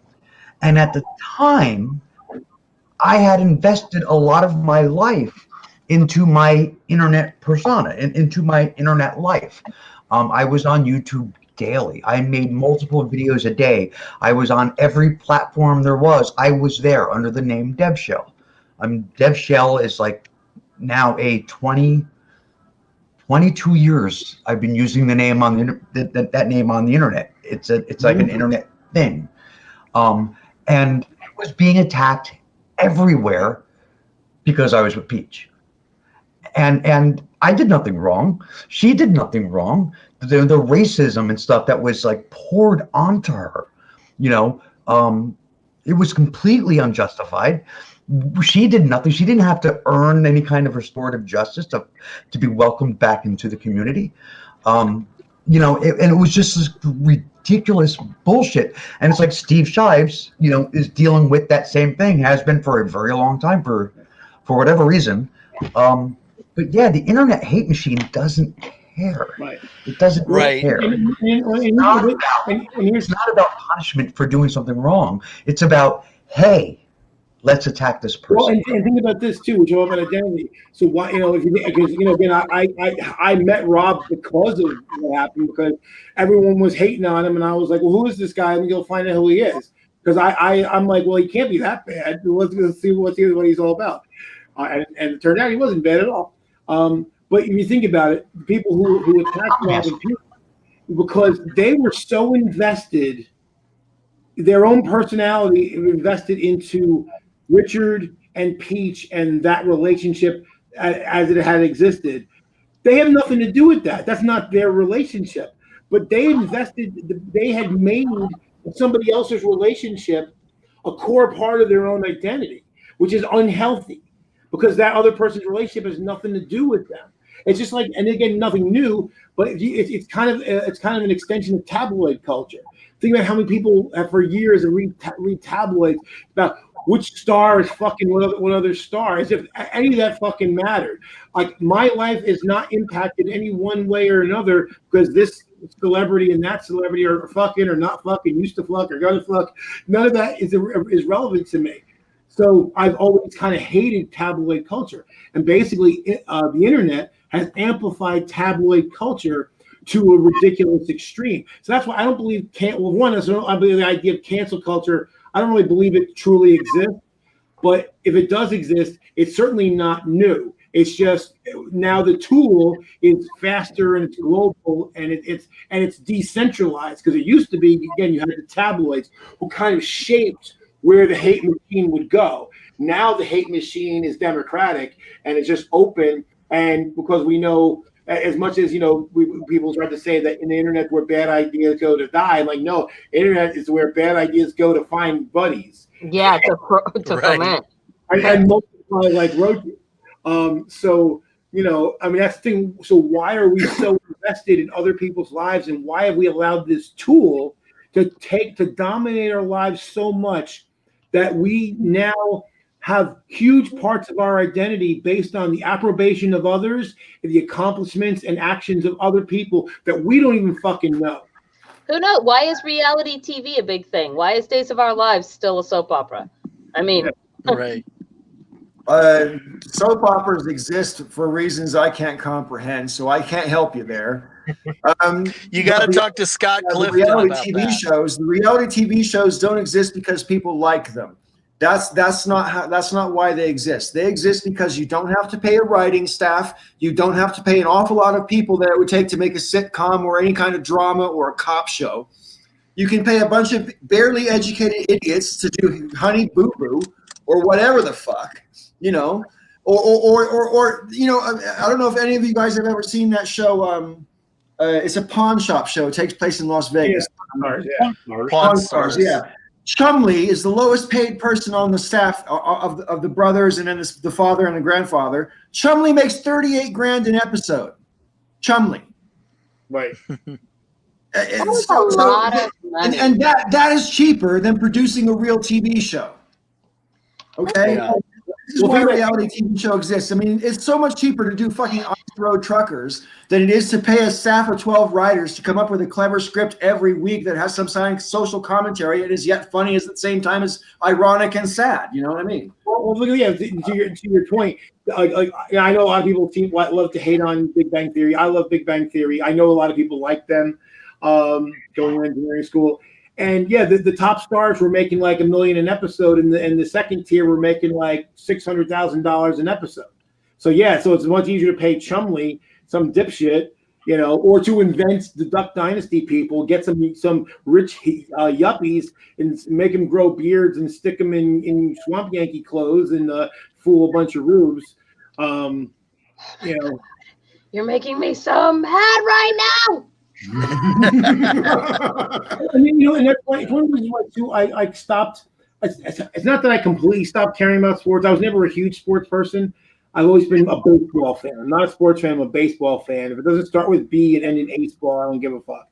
But even in baseball, I reached a point where I'm like, why am I going to allow myself to be unhappy in life because a group of people who don't know me at all will never and wouldn't spend the waste of time of day to do anything to me, for me, or about me, whether they achieve. So I can root for them and enjoy it when they win. And then if they lose or if they start losing too much, I flip the channel because I'm not on the roster. And I mean, in essence, that's what it ended up coming down to. And it sounds like Steve did something similar where he changed the way the content that he creates, right? Peach basically stopped making videos completely.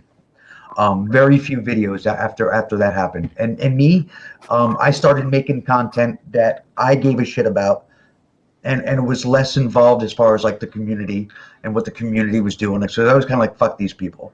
Because most of the people that were watching my videos and saying how wonderful I was were the same people that were leaving racist remarks on Peach's homepage. So it was just like, it's all entertainment for you people. None of it's real. And real people, we're not getting paid. So Steve kind of changed his stuff. I changed mine. And also at the same time, Pete and I discovered the real world is pretty cool.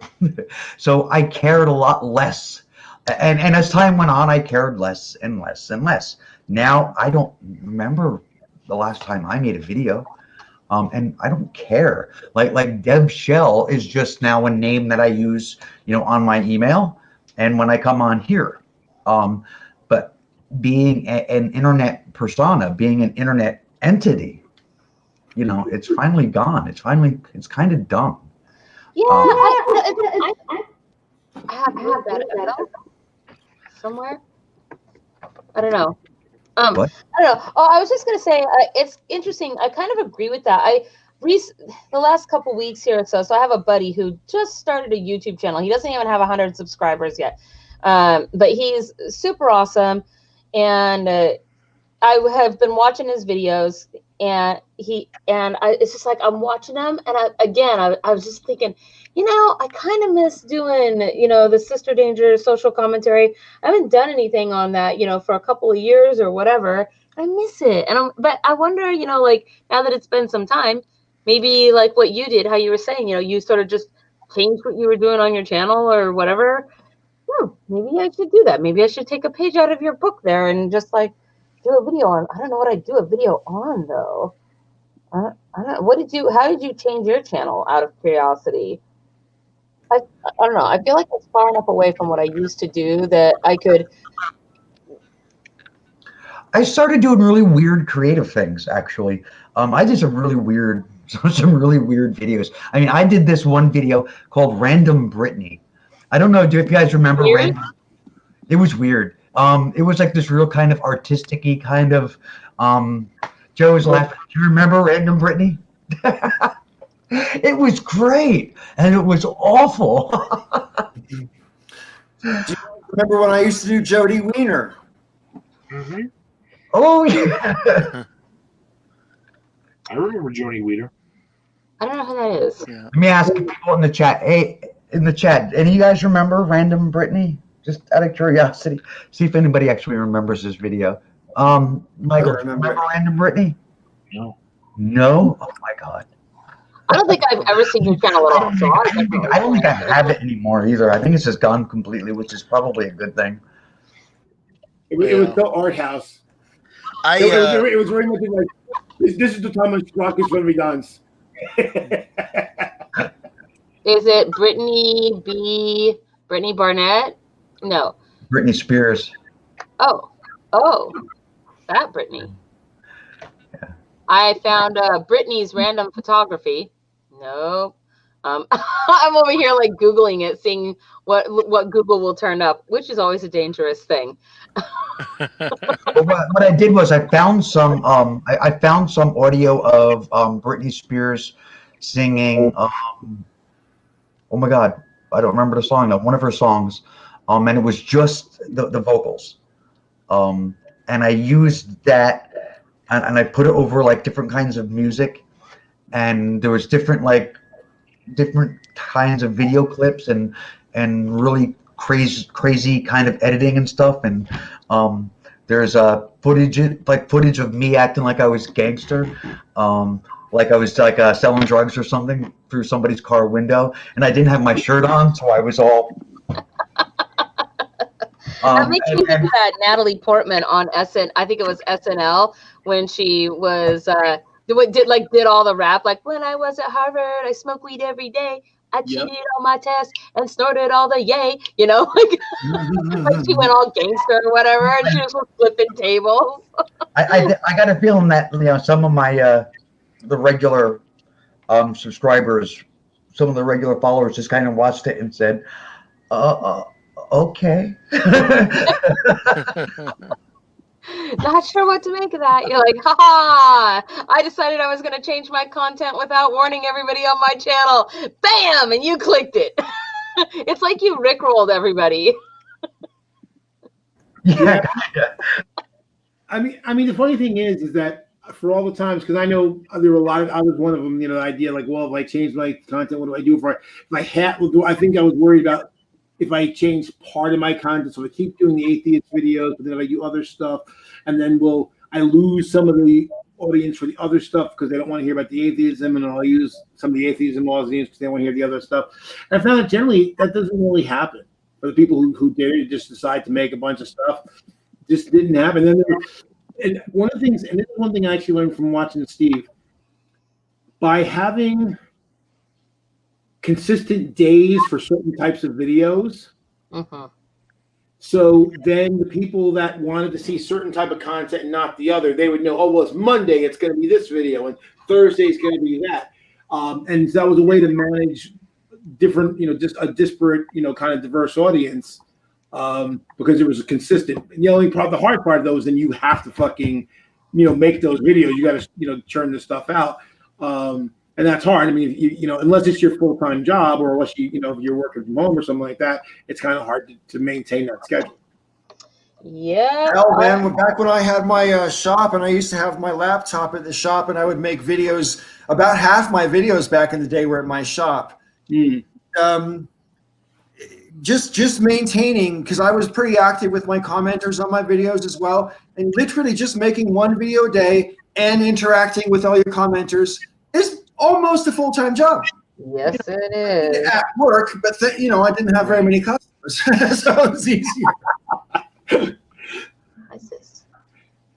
My lack of success in my business has made it be better for me to interact with my audience. That's how I do. That's how I do my other channel. That was one of the things that I felt like I learned, which was the whole reason I started the Sister Danger, was to learn little tricks and things like that. But that's one of the things I do on my other channel. Is it's every Sunday is the same show, every Wednesday is the same show, every Friday is the same show, and some of them have overlap because I do have people that watch everything. But I know that that's not the case for all of it. And you're right. Consistency is a huge thing, and making that programming. So, I don't know. It just makes me sad to hear about people that are just ultimately picked out of the crowd kind of because they're fucking retarded. And then those people make ridiculous amounts of money with ridiculous amounts of subscribers that I'm like, I just wish I could have 1% of your subscribers. You do the dumbest stuff ever. And it's not it's sad. It makes me feel like a failure. Davey Wavy. I don't know if you know Davey Wavy, but Davey Wavy. Just the fact that Davey Wavy has a YouTube channel has always annoyed the fuck out of me. This is a guy who's making hundreds of thousands of dollars a year on YouTube, and all he does is talk about dick. What? Yeah. I'm like, wait, what? Who's this guy? Can you tell what's his channel? He's a good-looking guy. Right. Good-looking gay guy. And he's always shirtless in all of his videos. And every video, he's basically talking about dick or balls or how to have sex. And, and it's just the most ridiculous, mindless, brainless, stupid bullshit. Stereotypically gay bullshit. It's infuriating. And Nobody he's making listens to that. I might put him on mute. He's serving a different purpose. It's a cover. Making money. Amy's I'm told there would be dick. Man, it just makes me so mad to hear. It makes me feel like such a failure, even though I know that's not exactly the case. It makes me feel like everything I do is terrible, horrible, and no good nonsense. Again, I mean, in order to. You can kind of, grow a channel on almost anything, even the intelligent stuff. But again, the people who did the intelligent videos that actually got some traction, they made videos regularly. They had that schedule. They had a certain point of view, and they stuck to the point of view, and they were consistent. Consistency is the most important thing. Yeah. So I think that but it's hard, because unless it is your regular gig, or unless you do have that kind of chunk of time in your life where you can devote to it, it's hard. It's hard to do that. Is it weird that every time I think about how the algorithms aren't your friend either, like they are definitely against you when you're a small channel? Absolutely. And it's gotten worse. It's gotten a lot worse. But whenever I think about that, whenever I think the word algorithm, I think of the song, The Rhythm Is Gonna Get You. And then I think about algorithms are gonna get you. That's good. I know. Hey, this is a good potential transition. What do people feel about this idea YouTube is going to start monetizing channels that they don't partner with? Yeah, videos that are. Did just you guys there. get that email?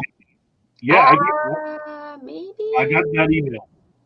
I don't always read those things, so yeah. So basically, YouTube is going to start putting ads on channels that they don't have a partnership program with, which means they'll get revenue from the ads off of your content, but you won't get revenue from your content.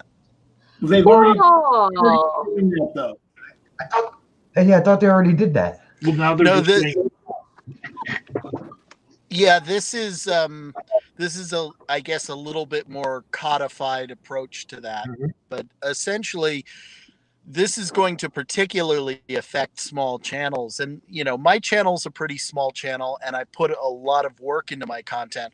I'm not consistent. I think I've only uploaded a couple of videos in 2020, but I do spend, a month and a half usually making each video that goes on my channel.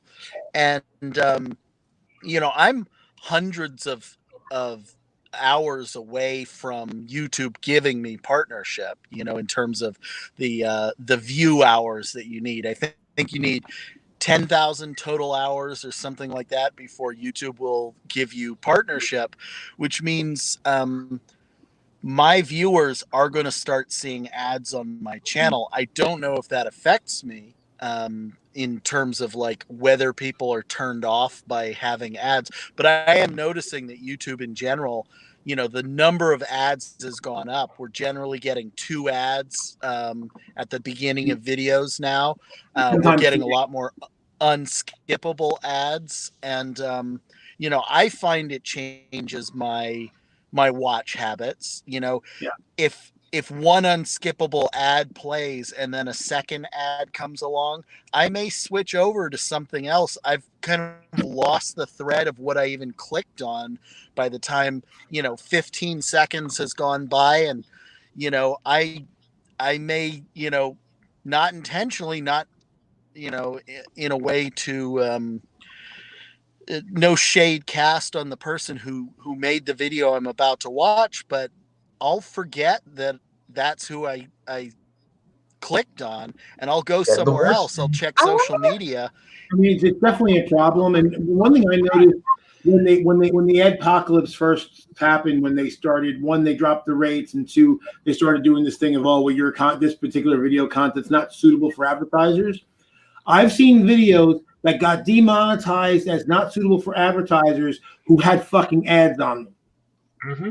And when that happens, they're literally ripping off the content creator, because they're telling the content creator, sorry, we can't sell ads on your video, so we're not going to pay you. And then they go and put an ad on and get paid. All of my videos redeemed, that they couldn't have ads on them. And they did. And I was a partner. And shortly after Adpocalypse, then they changed who was a partner, and then I lost my partnership. So it was just like Adpocalypse removed something like 98% of all channels from monetization, because that's when they created that threshold where you had to have 10,000 total hours of watch time. I thought it was within 400.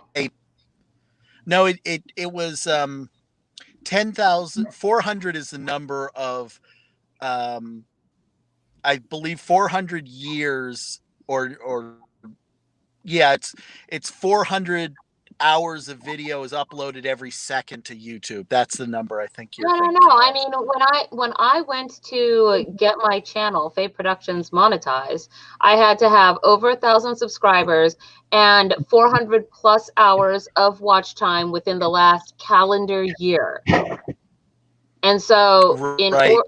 in order to do When that, was that? That I don't know, a year ago, maybe not that long ago. So in order to do that, I basically just had a bunch of people put my channel playing on playlists, like when they went to bed at night.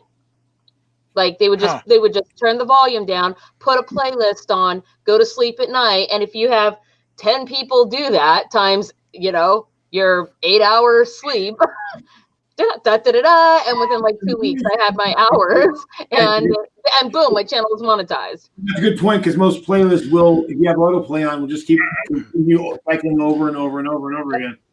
I need to check that, but I believe that because I'm well over, Don't tell YouTube hours. I did that. It probably wasn't okay.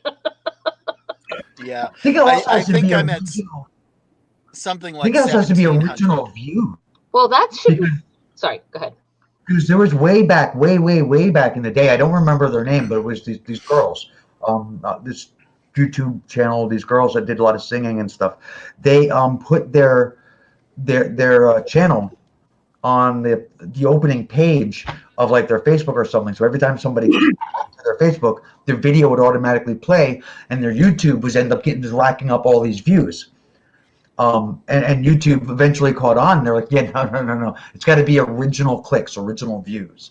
I want this thing that I guess you can only get when you have 10,000 subscribers or more, where people can become a member of your channel. And I was thinking about that while you guys were talking, because I was like, I wonder if part of the reason they're doing this thing where they're just like, we're going to start putting ads on your guys' videos is because if you were a YouTube content creator and you had an audience base that big, it wouldn't take all that many of them at a low level of subscription to make it worth your time to be doing videos, right? So that you could just turn off, because when you're making pennies, like less than a penny, on ads that are showing on your channel, right? You're just like getting this scrimpy little amount, but people can subscribe.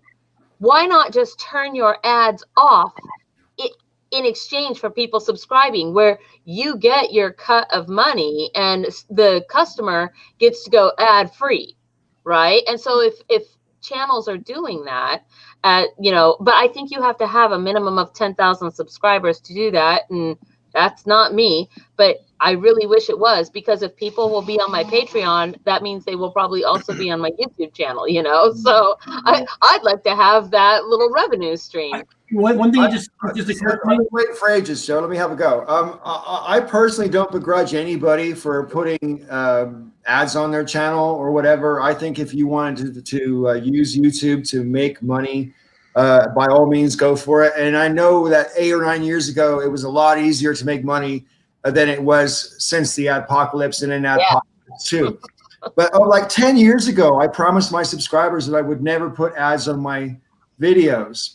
Not because I couldn't use the money, because of course everybody could use more money, and not because I don't think my labor is worth money, because I do. But at the same time, every single person that I know from back in the old days who decided to go down that route, to some degree, courted controversy on purpose in order to get those clicks. And I never wanted my video content to be determined by what might make me money. I wanted my video content to be determined by what I wanted to talk about and or what I thought my viewers might like to see.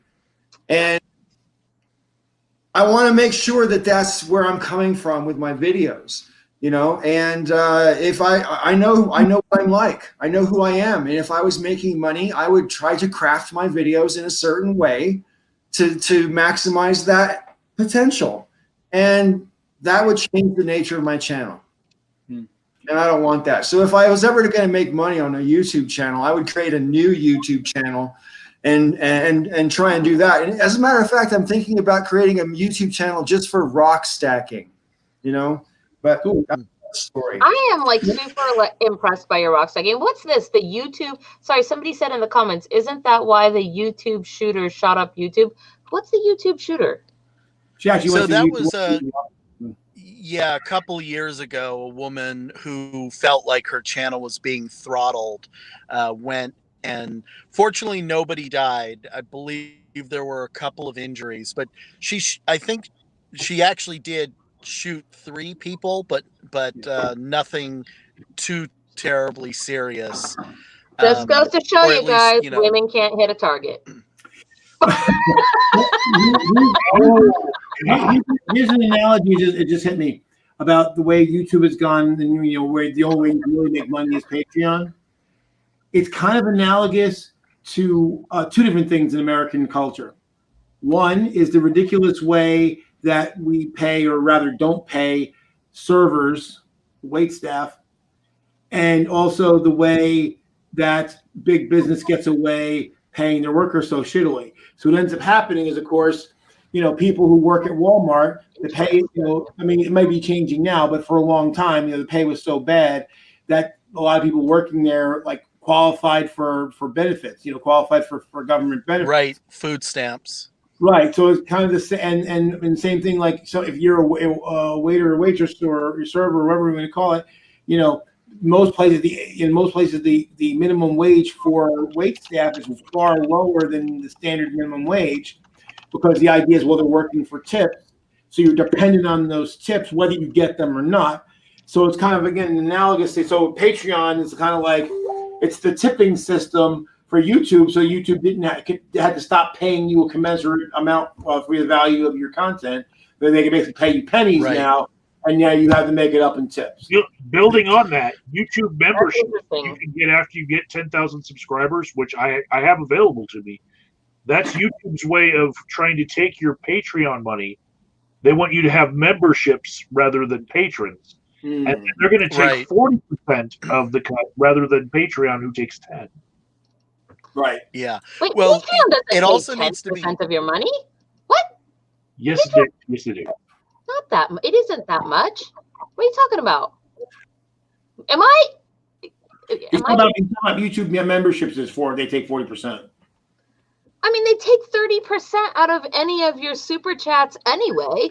But my Patreon doesn't. Patreon is down to it's around the 10% range, and when YouTube takes a membership, they're going to take 40%, right?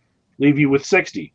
Just like all the ads that they put on your channel, you're getting a lesser cut than they are. I don't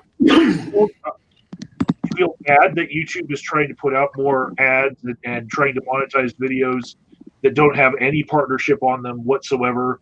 And sometimes even the person doesn't even have control of the account anymore because it's from an email address that they forgot the password to. Oh, man. If they're monetizing all that back catalog, I have no problem with that, because YouTube has for free hosted my videos for fucking ever, and I've got more than 3,000 of them up on YouTube. Some of them are junk, but they're taking up space on some hard drive somewhere. Kind of bombastic over there, huh? Hard drive spaces.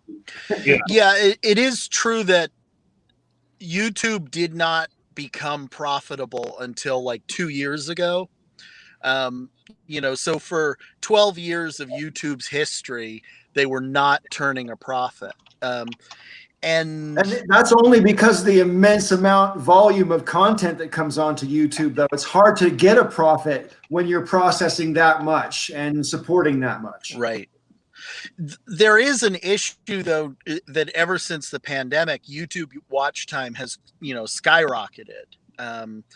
It has really started to become, I forget what it was. I heard this statistic just the other day that something like 15% of all web traffic during the height of the pandemic was YouTube traffic, which is pretty incredible. I mean, you're talking about close to 1/6 of the entire internet is YouTube.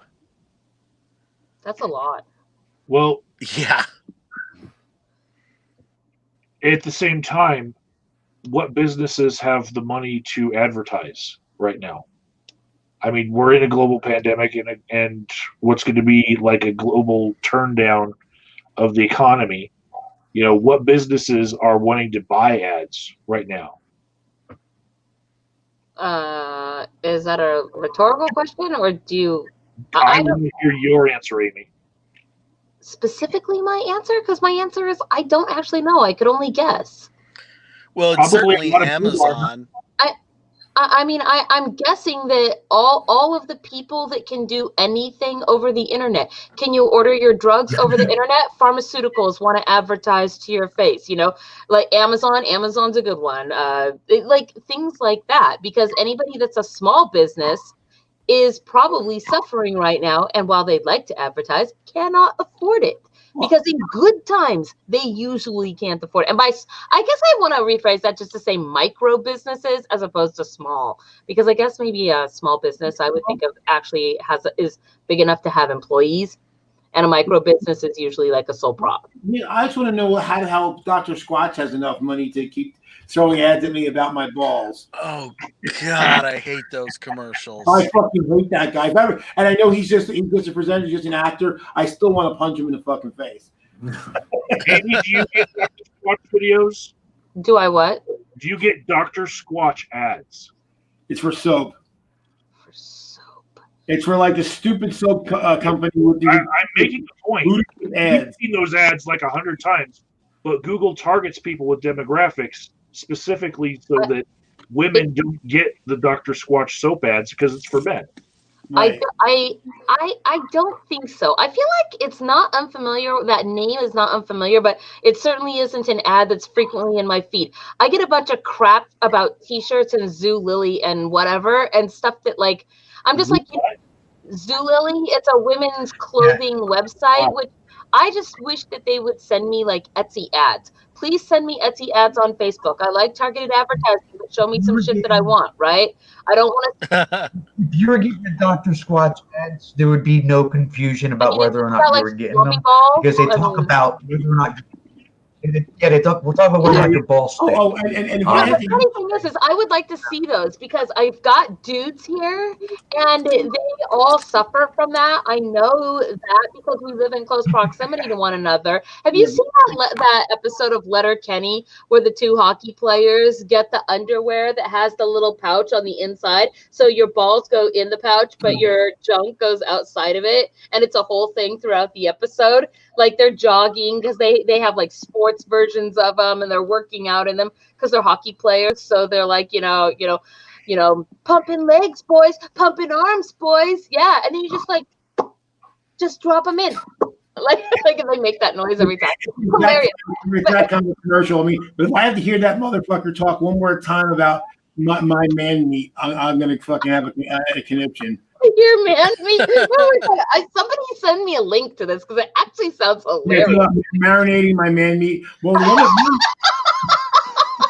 my marinade, you know, the one that really gets me out of all of them, because they're all stupid commercials. But the one that gets me the most is because it's insulting as a chemical engineer. It's insulting to me. The guy's like, you know, basically trying to say that all the other soaps, they're unnatural. They're classified as synthetic detergents. And I'm like, every soap's a detergent, you fucking moron. No, it is not. That is not true. That is not true. Every soap is a surfactant, and surfactants and detergents are pretty much all surfactants are detergent. So even tallow soap is still a surfactant.